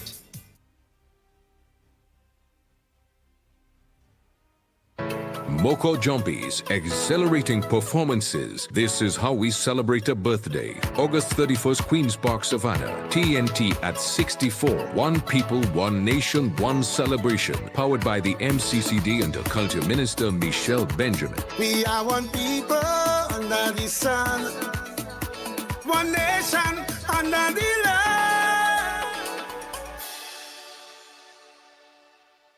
Attention parents and guardians, the back to school season is here and Michael Muhammad's bookstore is ready to help you get your children prepared for the new school term. We're excited to welcome you to our 2 new locations, Kane Street, Vistabella, conveniently located next to the Vistabella Presbyterian Primary School. This is TTT News on Talk City 91.1 FM. Good morning. This is your TTT News Update. I'm Carrie Roberts. Making the news at this time. In Tobago, Independence Day celebrations will begin not with a parade of uniformed groups, but with athletic events. Policy Director from the Office of the Chief Secretary's Performance Management, Anne-Marie Degazon, explained the idea behind the early morning event. To see it as a way to come out to start the celebration of our independence. It's about how we can showcase our own selves, the energy that we put into. And that's what we're getting from the runners. It's about people coming out to say, we're free, we're happy, we're celebrating this milestone in our development as a nation, and we are contributing our own gifts and our talents to this experience. She added that people have already begun registering for the event and encourage anyone interested in participating to register early. We expect a range of athletes from our young ones. In the event last year, we had persons as young as 7 years old coming out and participating in the race, as well as our very senior and seasoned athletes. The 5K and 3K races will be immediately followed at 6 a.m. by the cycling, running the same circuit just in the opposite direction. Fireworks and the cultural show will take place in the evening period as the Office of the Chief Secretary caps off the Independence Day celebrations. In other news now, police posts in Taruba, Grand Bazaar and Eddie Hart expected to be the first to be deployed as government moves closer to rolling out the initiative. The update came from Homeland Security Minister Roger Alexander, who spoke to reporters on Wednesday while continuing to defend the project and outline its expected benefits. Open the first 3, which is Taruba, Grand Bazaar, and Eddie Hart. And from there, we could continue the project. The Homeland Security Minister says although there's no specific date on when the police posts will be opened, 3 locations have been identified for the initial phase of the project. He dismissed the idea that government is waiting for all 30 police posts to be completed before they open.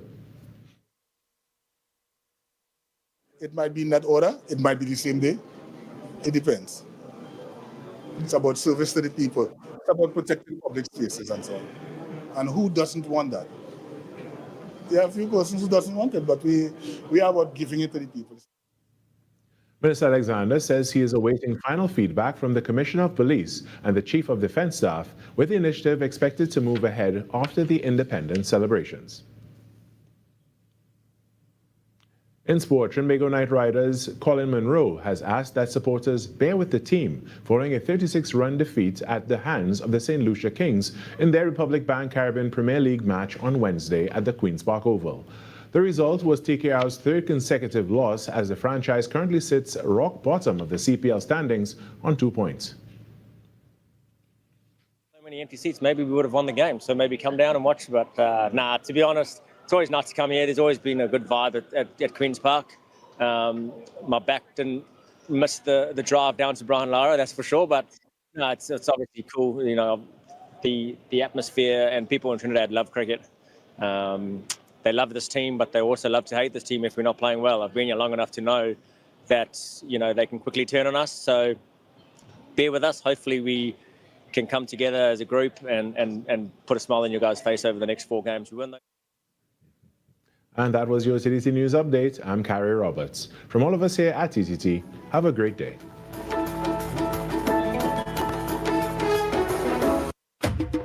This hurricane season, be prepared. A hurricane tip from the TTT Limited Media Network.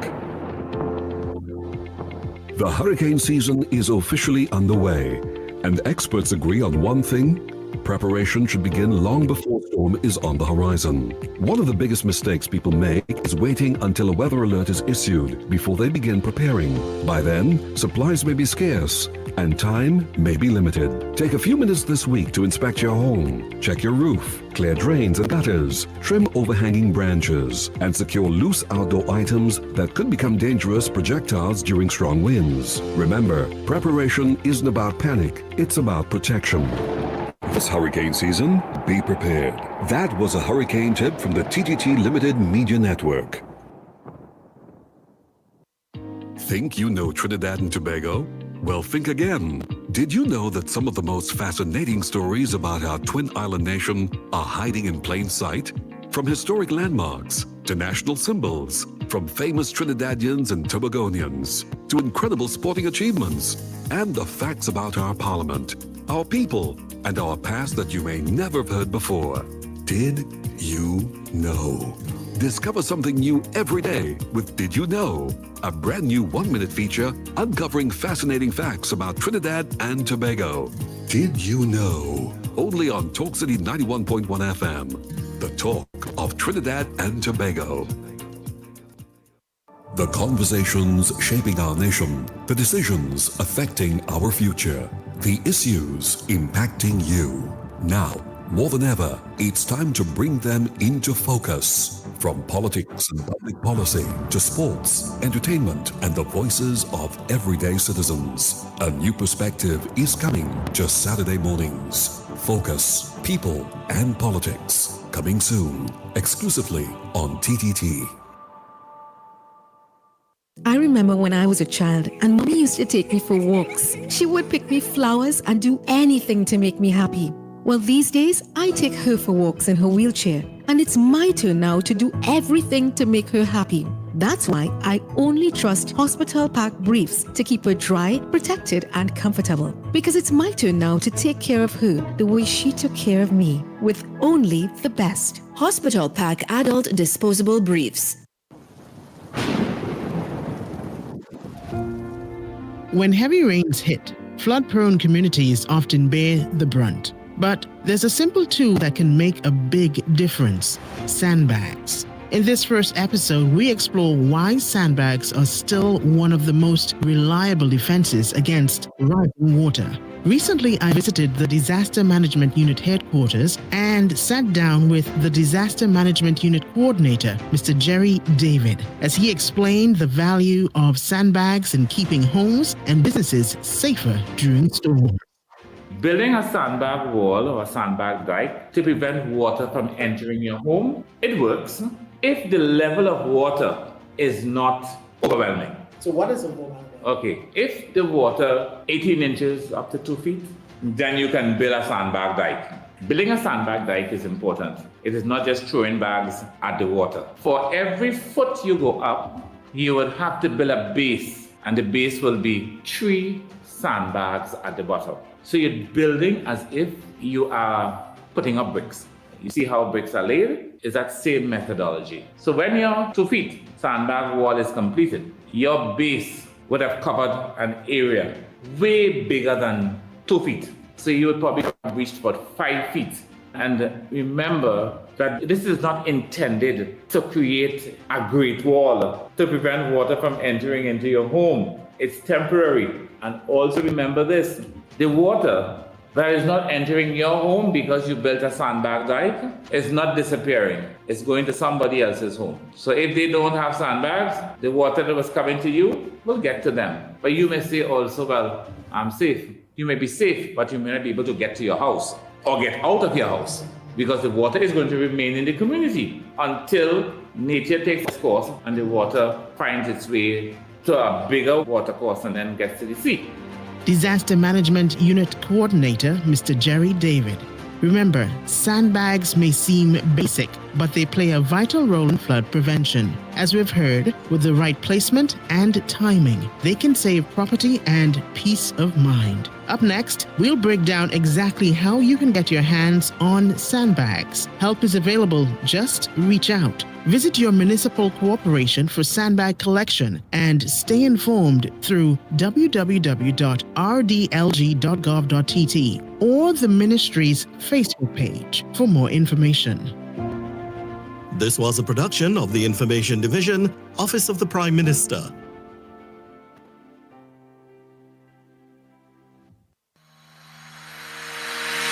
Every morning begins with a story, the headlines you need, the voices you trust, the conversations shaping our nation. Welcome to Trinidad and Tobago Today, where your day starts informed and inspired. News that matters to you, conversations that spark new ideas, stories that move Trinidad and Tobago forward. Tune in weekdays, Monday to Friday at 6 a.m. or join the conversation on any smart device at TNT Today Show. Trinidad and Tobago Today. Start here, exclusively on TTT. You are now entering Talk City 91.1 FM. This is Destra, and you're listening to the Ground Report on Talk City. Keep it locked!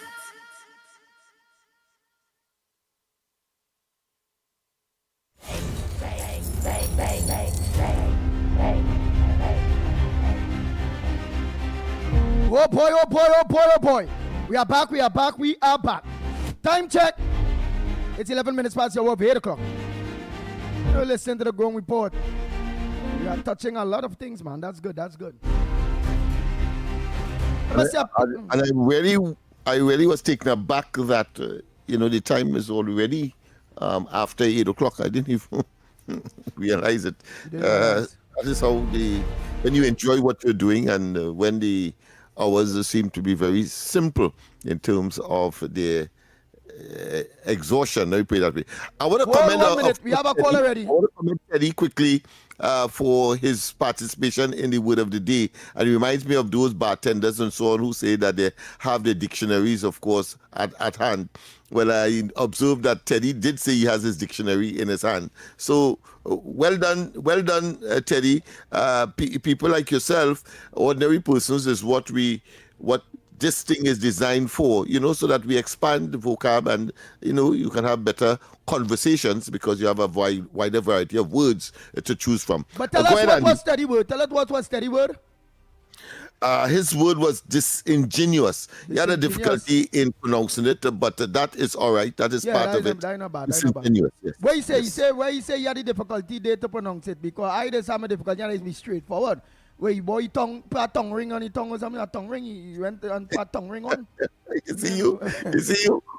Which is interrupting me for? Go ahead, I'm a partner. Go ahead, caller. Good morning. I know let's have the same difficulties, Teddy boy, so don't they go us. Go ahead, partner. Pleasant good morning to Trinidad and Tobago on the Ground Report. Special pleasant and good morning to Andy, Mr. Lennox, Lennox and my TK. Remember, I, Malcolm X, join all you and support all you against wrong, corruption, wrong, what the PNM was doing.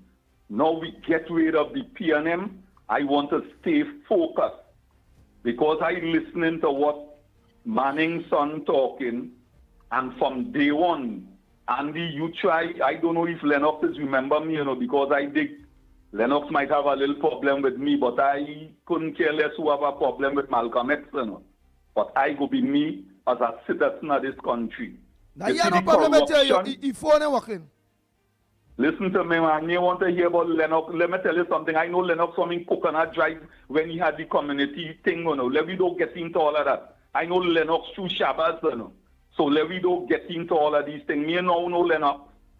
You hear? But anyhow, what I am dealing with, Andy, for Trinidad and Tobago and for we to stay focused. You see what I always telling all you about the corruption? When we going to put a stop and implement something serious? Because when I listen to what Manning's son saying about how much children could have get food with the program that they had in South, if these few people were walking around the place and say they buy house in Florida and these things, it's since in all around days I will keep repeating all government, Mr. Lennox, history Lennox, my TK and Andy, I don't know your age, but every government pass through here, we hear about corruption, the airport, the life port, the this, the that, and the other. When we going to deal serious to put in legislation to make sure these people will do this wickedness to these people in South, and all about, because let me tell all you something, Trinidad and Tobago, corruption in done.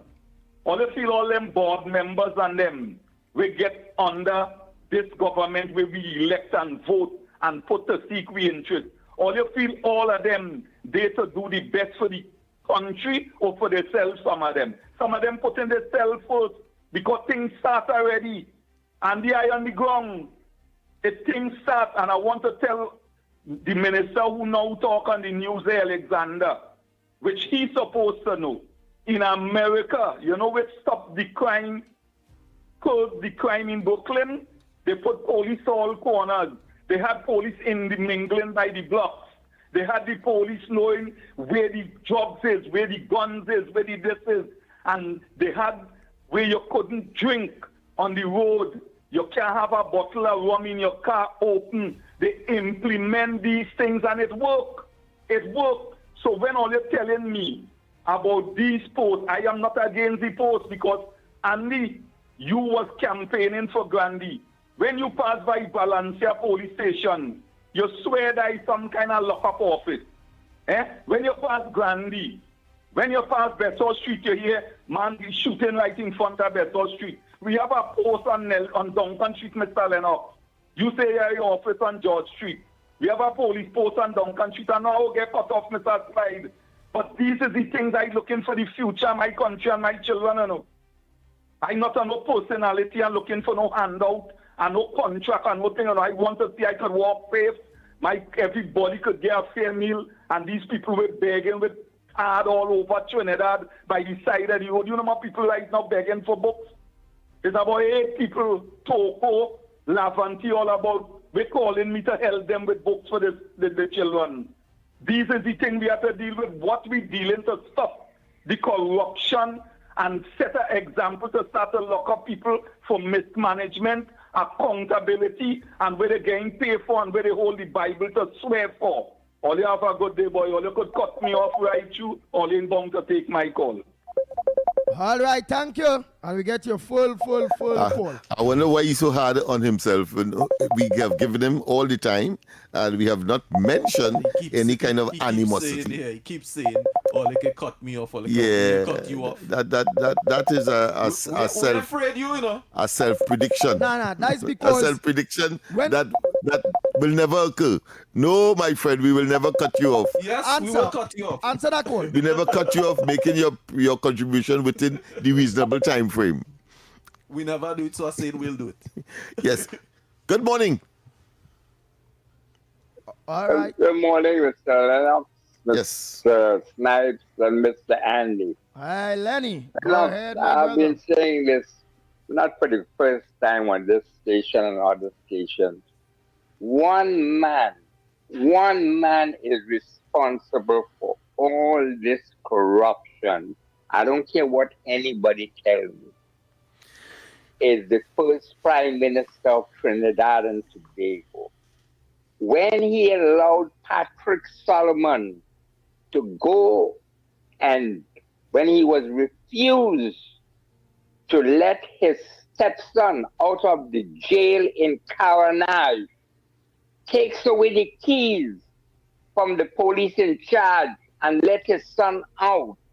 And that Prime Minister, you know what he said? He said he don't care what anybody said. What he did, he increased his portfolio and made him Minister of External Affairs. Do you remember that, Lennox? I don't know if it was. Yes, and it was captured in song by the Mighty Sparrow. Okay. That, from then on, it went down. The only thing, I'm glad you said to call Sparrow's name, the only thing that Prime Minister ever did that was great for me is when he made Sparrow apologize to the people of Trinidad and Tobago when he disrespected Trinidadians as a Grenadian when on that stage at the Queen's Park Savannah, that Carnival Monday night, after Shadow outplaced him. They didn't want to hear him. All they wanted to hear was Bassman. And he turned to the worldwide crowd, live television, And he said, all of you all could kiss my black. And Eric called him in and said, apologize to my people in Trinidad and Tobago. Otherwise, you go back to where you come from. And that is my contribution today, brother. Thank you very much. Yeah. Dual contradiction. So for a long time, I've said that politics, real politics, is about ideology and interests. Right? Interests speak for themselves. But ideology is a little more complex. Ideology is about your core beliefs, what makes you, your building blocks, on an intellectual level, on a spiritual level, and all these sort of things, right? So real politics is about ideologies and interests interacting with each other, right? So politics is about different ideologies and interests interacting with each other, but often it's about common interests and common ideologies. And when it comes to politicians, they are masters of trading in that, right? Especially when it's talking about finances. Finances identify with their politicians based on interest level. Ideology, not so much, right? Sometimes. But the job of the politician is to seek out those interests from finances, and meanwhile, to make politics for the rest of us about love and hate, right? To love your party and to hate the other party. And that way, they establish these things called bases. They're base, a broad collection of people who would vote for them in elections so that they can win government. So common interests can win government, and then, well, you have the whole cookie, pie, cake, call it what you want. But it's usually on the level of interest. You know when it's ideological? It's when your core beliefs line up. And I've said for a long time that the PNM had been captured by the Chinese Communist Party. And I think they chose the PNM because of ideological alignment. Meaning they saw that in the PNM, that the PNM was ideologically more similar to them, meaning more authoritarian, right? So Eric Williams was what he was, right? And coming down the line, you've had that sort of an authoritarian tendency and train continuing in the PNM. It's only fairly recently that the PNM got one man, one vote for their internal elections. And that most likely is just a farce, a surface thing, right? To fool you. So ideologically, the Chinese Communist Party probably saw the PNM as being ideologically similar. So they chose that party, just like across the Americas, they chose certain people and groups and parties to use to capture those South American countries. And now those South American countries are losing, those people, they are losing their grip on power because the people, the actual people, are turning against those parties. That is one of the things that's happening to the PNM right now that explains their collapse. There are other pieces playing.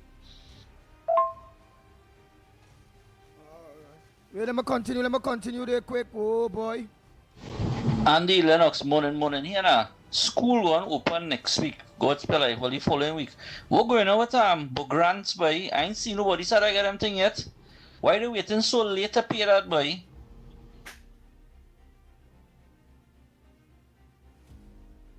Hi guys, thanks for the shout out, Andy. The word of the day should be imbecile, and that's for Marva, doesn't he know? The color yellow has been used by tea and tech for the last 80 years. Marva is irrelevant and gasping at straws. Maybe the NTEC management should send Marva a free yellow polo t-shirt.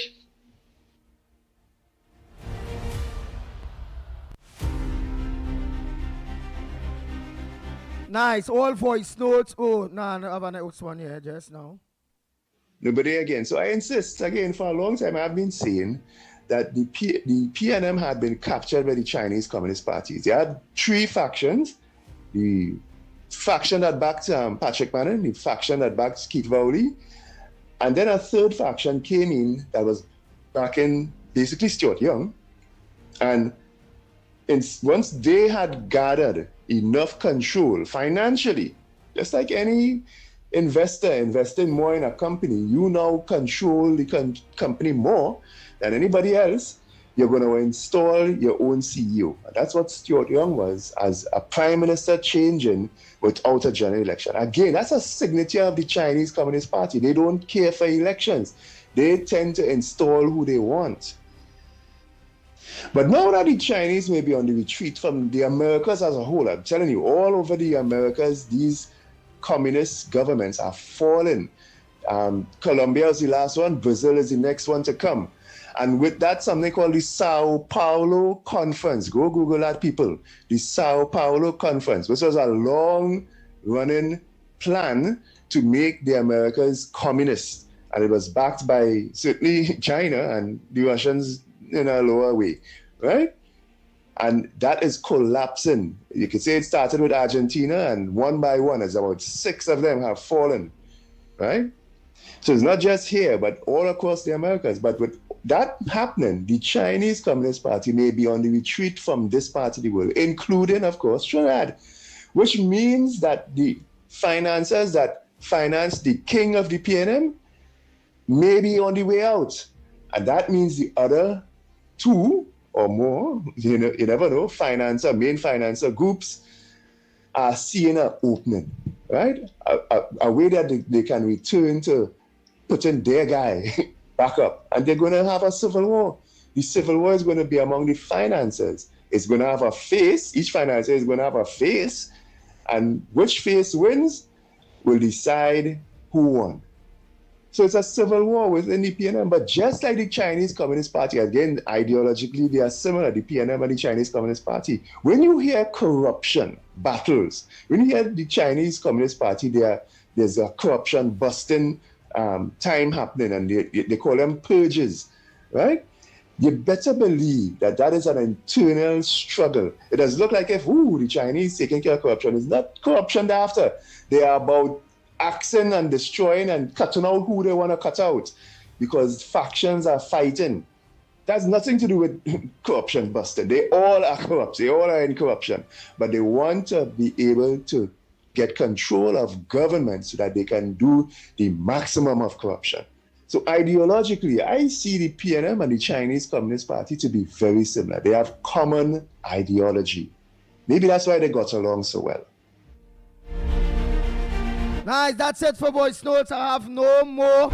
So for you all who want to make a call and make a contribution, the lines are open for you, so don't forget that. Right? On the grounds of this is what I wanted to play this, right? Because just now it's nice to give the signal, If you can get it as yet, there's several developments that are taking place in terms of the courts pre-action protocol letter. We saw, of course, the threat of one. In fact, I think it was issued by the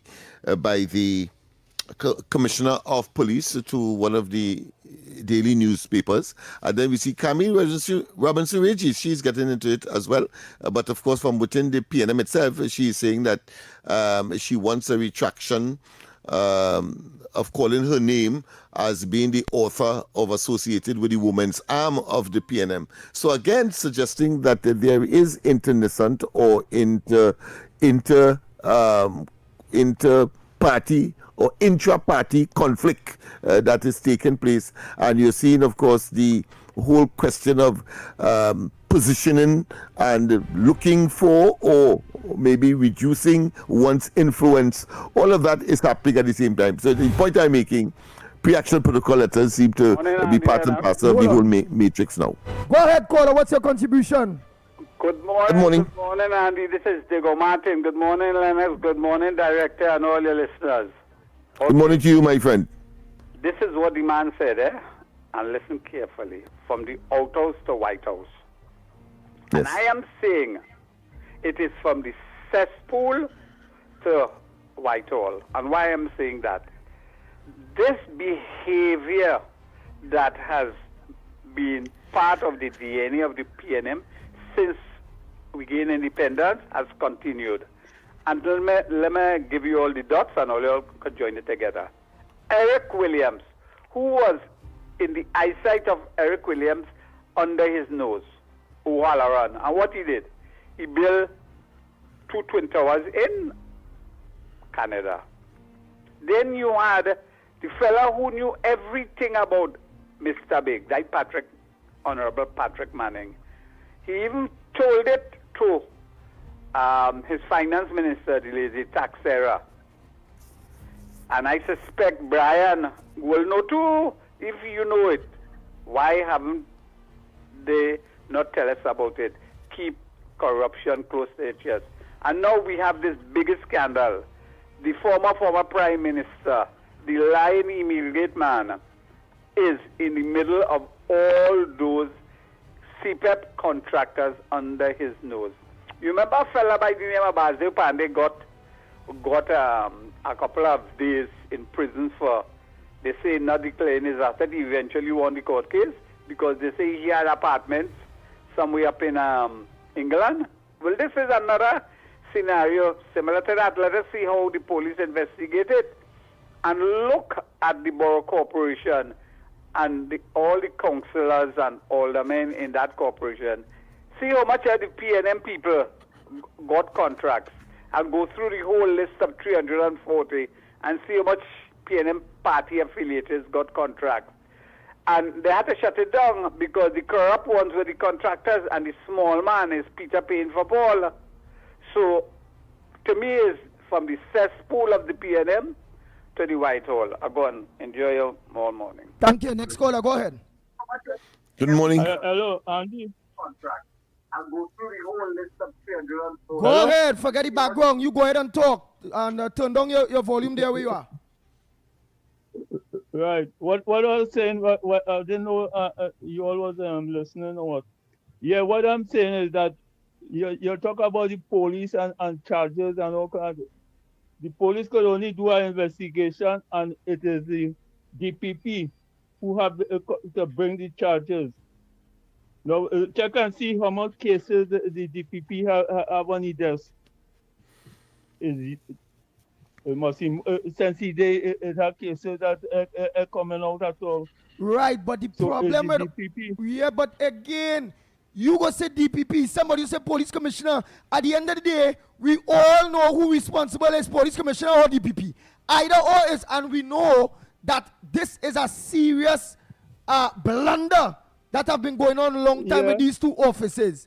And so what we trying to say? We have a government. So we trying to say that we have a government. We have a government in place. We have a good attorney general. They could put laws in place that see that this thing is continue. You're looking for a solution. Yeah, continue happening again. Imagine Short Pants sang a calypso donkey years now, and we live in it today. And either play it on 91.1, the law is on us. Boy, so I'm glad you understand. And I'm glad you understand and you going in a way that you want solution because people fed up. But on co-hosts do me this, chopping this too. Lennox Smellers do me this. Every time I'm looking for a solution and we talking about passing legislation, he come in there and just hurting my heart. Well, it's not that quite easy. And that beating in me that it had no hope and it had to stay so technically. That how I just get be done with that. And said I'm not saying that. I have insisted that look about it, all kind of integrity and who will guard the guard, regardless of the systems you put in place, regardless of the laws that you put in place. Yeah, but integrity and who will guard the guard is the critical thing. Yeah, but all government, just make sure they implement things when it comes to who go guard the guard, when it comes to poor people. So how is it possible? We have a caller. Good morning. Yes. I have a question. I want this this analyst fella there, nobody to answer for me when he gets answered. I hope he's listening. He says he keeps training that politics is ideology, you understand? And so on, right? Ideology and interests. Right. If you have a people whose inherent ideology is the caste system, support and facilitation of a caste system, how impartial could they be in their dispensation? Thank you. That's a good point. At the end of the day, Trinidad, we have another call. We have another call. Very interesting. Good morning. Lennox, so we're talking only smart, only seen for yourself. Go ahead, caller. Good morning. Good morning. Good morning. Good morning. Good morning. I'm just calling to Lennox, you didn't remind the people they wouldn't be having any class this weekend. Listen to that. Andy? Yes, yes. You go ahead and tease Snipe and Andy. Well, you wouldn't be there when they turn on me, you know. I'll be right here. All right, okay, good. All right, Mr. Snipes, be good. All right. Thanks very much. Thanks very much. Yes, Snipes, Andy. right, Go ahead. Snipes. Yes, Snipes. I better I interact with you with this, you know. Do you believe that the politicians could change the game based on all the complaints we are complaining that the DPP ain't doing his work, the police commissioner ain't doing his work, them in charge of this, them in charge of that. The game when it comes to the big boys, the politicians and the money people, when they do the crime, they can't change the game.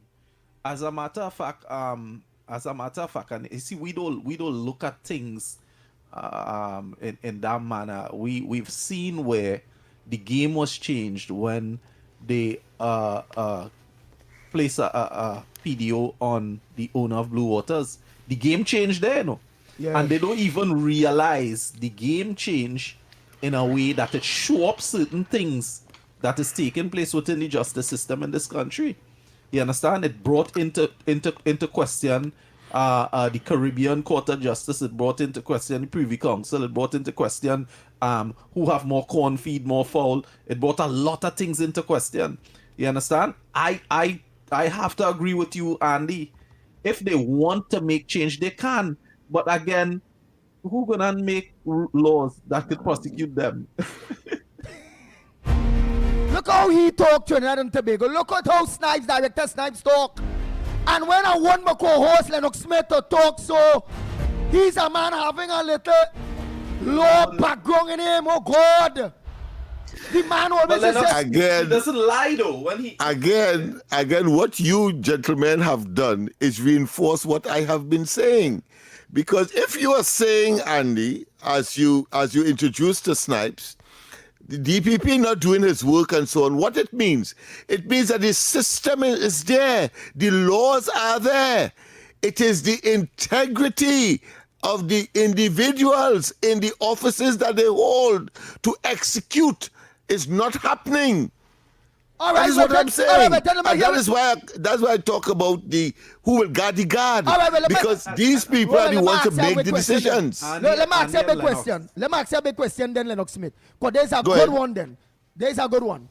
And we all know that. And we have known that for quite a while that we cannot depend on the integrity of no police commissioner or no DPP. Are you saying that there is nothing we could do and put in place when it comes to legislations, even if it's a change of constitution, to make sure that we don't depend on people's integrity and that we can depend on the law directly?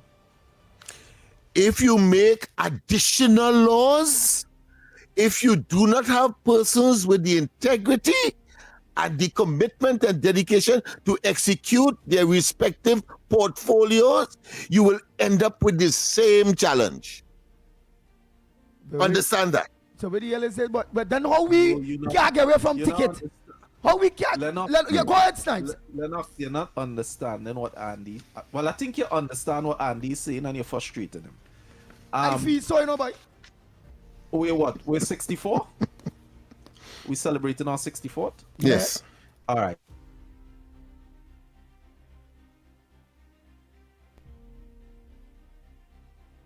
Wow, boy. How did they go come back now? Right, they stick on my side. Of course, the Privy Council. You with me, Andy? Yes. We lost some, but you go ahead. You talk about we lost some when you say 64. So continue. Yeah. So to say that there's nothing, we need to continue to rely on these two institutions, right?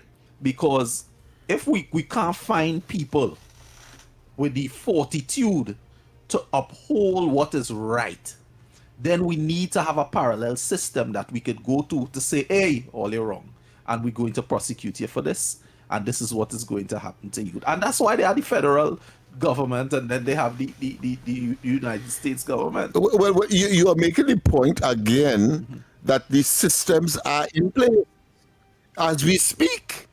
Whether we go to the High Court, then we go to the Appeal Court, and then we go to the Privy Council, or you say the Caribbean Criminal Court. Look what is happening in the Caribbean Court of Justice right now.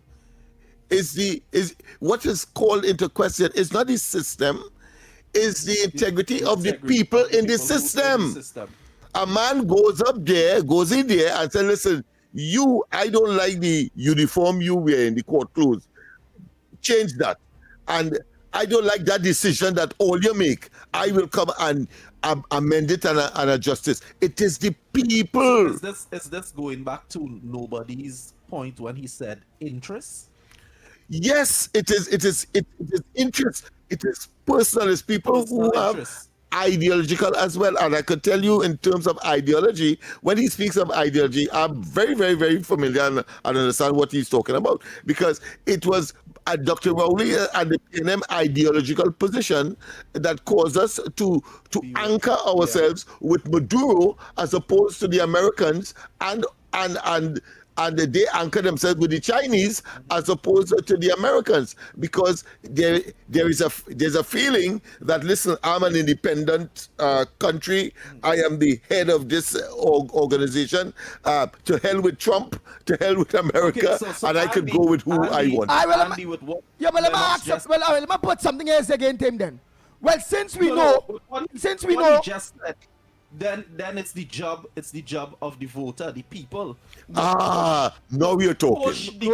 All right, but who represent the people? Because the people, I and use the people. All who listen and agree with me and you right now is the people. So here what? Right. And who are the power? The people don't know the power. Right, who are the power? People don't know But the again, power. it's degree. No, we just did that through the electoral process. We changed the PNM because they were corrupted, they were nepotistic, etc. And they bring in, that's right.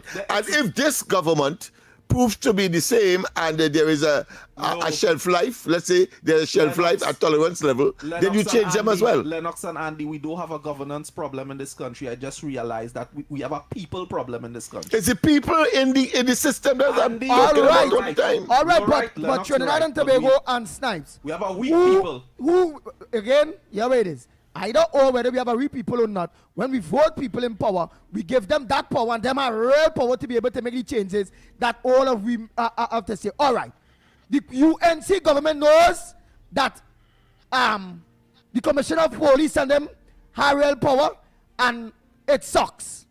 They knows that the DPP and all have real shelf life there, however it go. And since in the whole of Trinidad and Tobago, we can't find a godly person, somebody that trustworthy and that had the belly to be able to do the right thing, and them know that, and the people get them the power.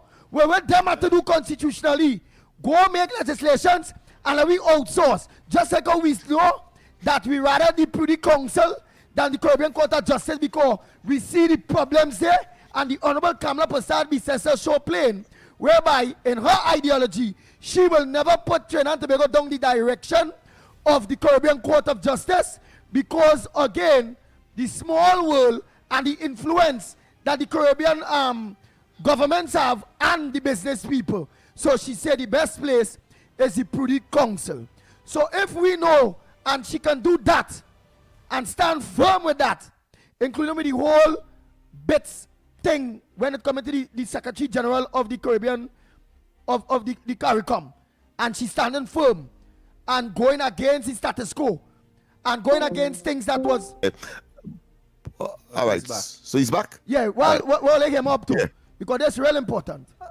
Well, I was going to say in this space, not even heaven, you'd have had that, because it's because of people who have lost their integrity that Satan had to be kicked out of heaven. Watch me. Snipes and Lennox Smith and the people of Trinidad and Tobago again. Whether we say it's the people, yes, it's the people. and yes, the people will have to demand it from their government, but That's the right. government itself have the power to be able to make those changes. Yes, they do have the power. And let me give a They good do have the example. power. Just the same way that They the honorable, exercise the power in their interests. exactly, They're exercising the power in their interests. Just this, unless you tell the government what you want, the government will exercise the power in their interests. Right. And look, the people, but the same, all right, like for instance, the PNM government always quarreling about the same thing, corruption and people ain't getting locked up, this, that. And all of them saying the DPP is taking, the police commissioner is taking, the UNC have been saying the same thing. The DPP is taking, the UNC, the police commissioners and them sticking, right? So And we it working? Right, but we all know that because of that, and let us break it down, because of the integrity of the office holders that have to push these things. Right. The same office holders is where whoever government in place is who they put them there. If so maybe who are more confident, more foul. And the same way, the Honorable Kamala Prasad Bissessa ideology is that, and she make a very big stance on the Caribbean Court of Justice. And we not going down, putting this government down the road, or the people of Trinidad and Tobago down the road, as Caribbean Court of Justice being our last court. And she gave clearly reasons for it. Right? And the same way, she went against the grain when it come into the Secretary General, the Secretariat of the CARICOM, and challenging that. Again, watch at that. It's the same way, if she knows that, and all of them politicians knows, that our problem is getting credible, God-fearing people to implement and lock up people, bring them before the court, whether it's a big boy or a small boy, even the playing field, and that we don't have those people that hold those positions. Well, then simple, outsource it. Just like how we have outsource it and change the constitution in order to, and go do because those institutions will they will rebuke it, they will fight. Andy, I am sure you are aware of the Scott drug report and all the evidence that came forward with it. Sometimes you have to hold back a bit, or you may just destroy your entire nation. There are things that you could do, and there are things that you can't do in your purview. You understand what I'm saying? But again, I understand that. But Singapore didn't study that, because sometimes there's some things they have to mash up to start back all good. And if we don't mash it up, we will remain in the same way. So, Andy, are you saying maybe we need a great flood with an ark and some animals and put all the righteous ones? Put all the righteous ones on the ark? You saw Lennox Smith dangerous and he laughing there? Here we go jump up the scene. We go organize Guys, now. Here's what's happening. We're running out of time. We have 2 stop sets and a segment. And I know it's very interesting, and a lot of people did not Let me get the people a quick advice on what it is Lennox might have come to say. But end the charge, end the try Lewinsky and this one and that one or whatever. Exactly, my friend. But hear what I have to say. No, but then hear what I have to say. No, but give him a chance. But hear what I have to say.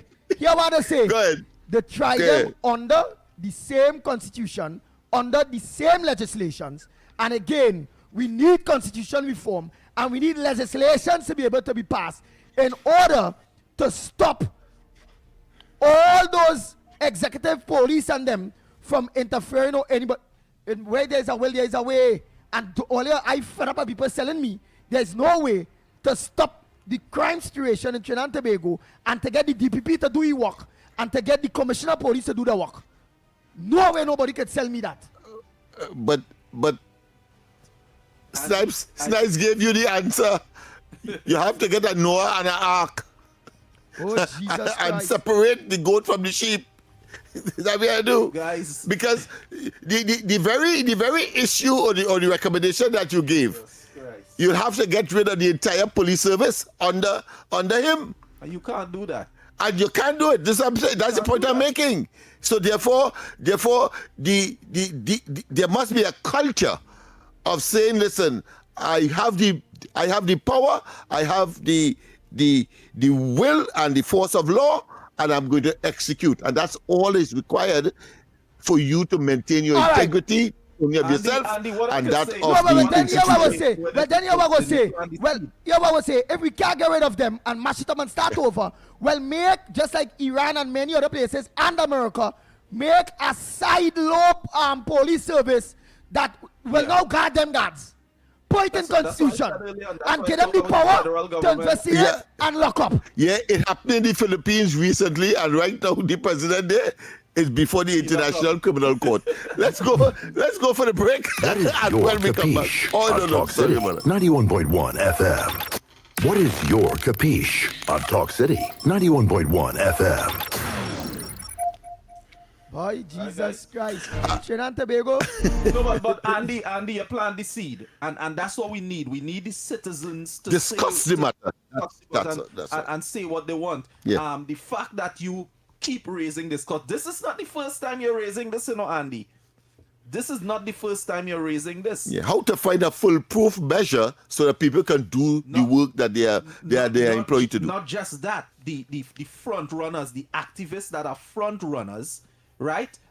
Nobody would always talk about a parliament and the parley and what the people supposed to be involved in, where they're supposed to be in that whole scheme of the upper and lower house. He always speaks about that. We have all the information here. We know what to do, Right. We know what to do. Let's go. Let's get to that capiche. Yes, sir. The lines are give me a open, of headache, course. boy. You give me a Andy. headache. You make me feel well. You know that there's no hope, and we just had to live with it. I think he's doing that for spite, boy. Yeah, that we tell me we had to live with this. That we tell me this, so I give up and let me live with it. Who dead who live. I done with that. Only where was the marks yesterday, Snipes? No, my friend, continue to plug away. It's an attitudinal and cultural shift that has to be with the value system. That's what this is all about. Don't say who dead, Because dead and who live. it occurs in Japan, it occurs in Singapore. Right. But let's go for this segment. Good morning. What's your number? We lost that one. You lost that one? Yeah. Yes, indeed. Of course. Snipes, what was the numbers Good yesterday? morning. When you're clear. Paula? Good morning. Good morning. Andy, this morning I'm going back to 14. 14.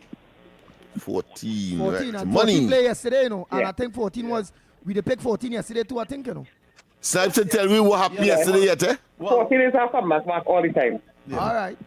But we win the 14 Yeah. yesterday.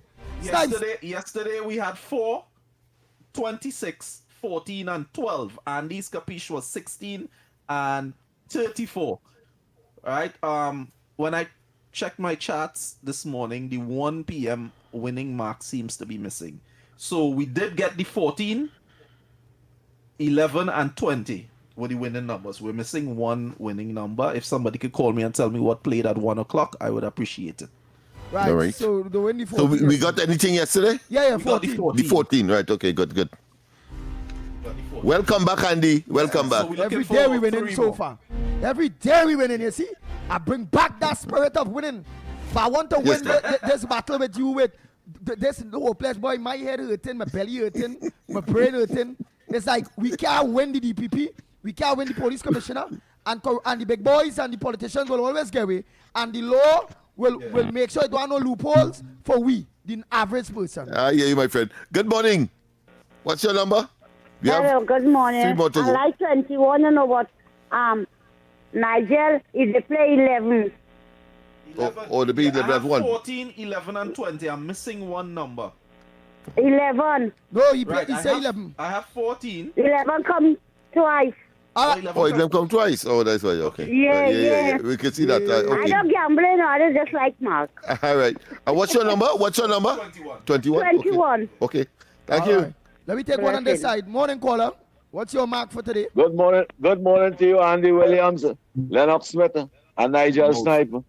This last call I just take my number, you know. Mouth. 21. She just takes Andy real talk. Andy only beating up Lennox. Why do it advantageous? What are our marks there for being advantageous? The mark for advantages.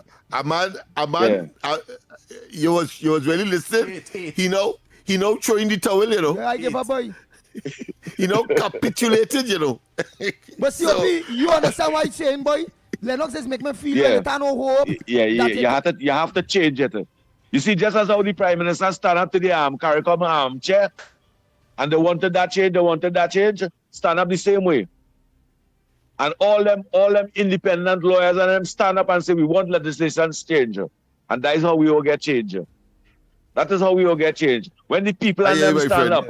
Let me tell you something. If this program running over here every morning, I'll give all them a number now. If this program running here every morning, and every one of them callers who really sincere about country and call for legislation to change so it will benefit the future of this country, things will happen.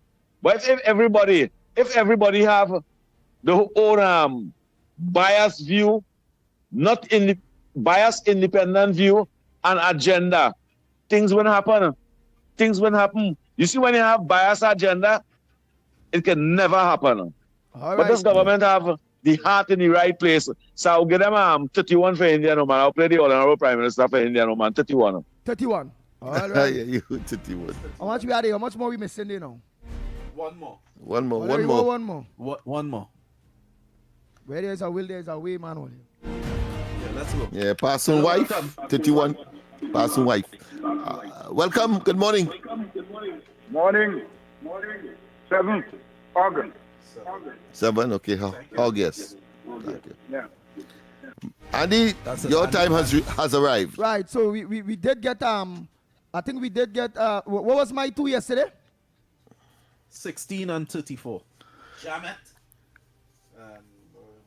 I wanted big Jamet, small Jamet.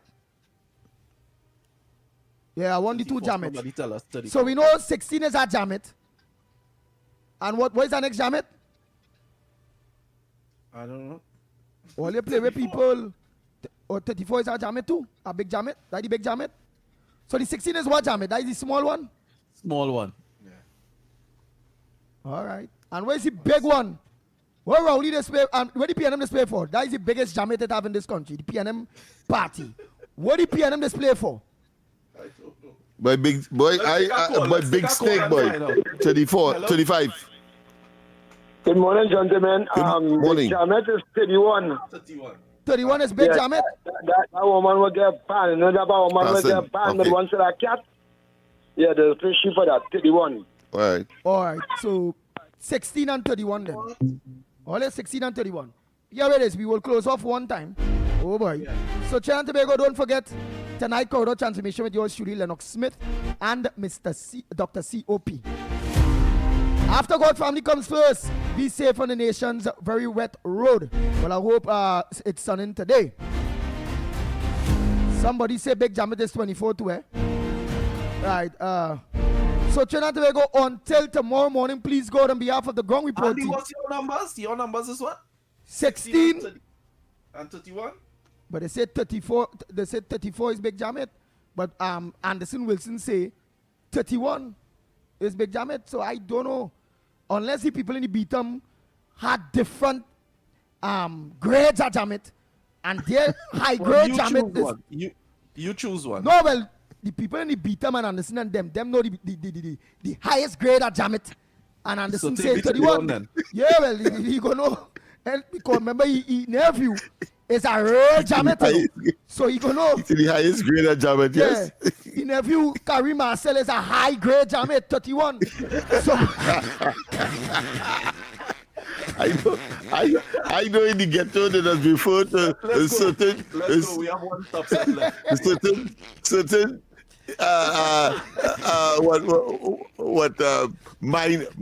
mind shifting elements. I want to say though that today was extremely interesting. Yeah, definitely. I want to say to all that I'm glad the program done this, so Anderson can try to make a comeback. It is what they did, the Gong report, and your nephew in politics, and you give me the mark for how to play your nephew. 31 for Karim Marcel, the biggest Jamet in the PNM. And I say that in the ghetto, certain mind-altering substance are given the kind of grades that you're talking about, you know. Watch that. He had to take that too, you know, because he just pelt shots at people. Yeah. So, and this is, don't take it personal. Don't take it personal. All right? Don't take it personal, my friend. Andy, what you nephew is? He have grades, them know the grades. The people he beat them know small jamet, big jamet, and the biggest set of jamet, them know the A-class jamets. So he gave me 31, which is his nephew, Carrie Marcel MP for Laventry. The biggest jamet in the period. Yeah. High grade. People, we are out of here. High grade jamet. That's where we get it. Go ahead, Snipes. Your stories, your communities, your country. TTT News is everywhere, on the ground, across Trinidad and Tobago, and on every smart device. When it matters, we're there, reporting the news as it happens. Because your world can't wait. Your world moves fast, so do we. TTT News brings you the people, events, and issues that matter most. Stay informed, stay ahead. TTT News, every night at 7. TTT News, committed, accurate, relevant.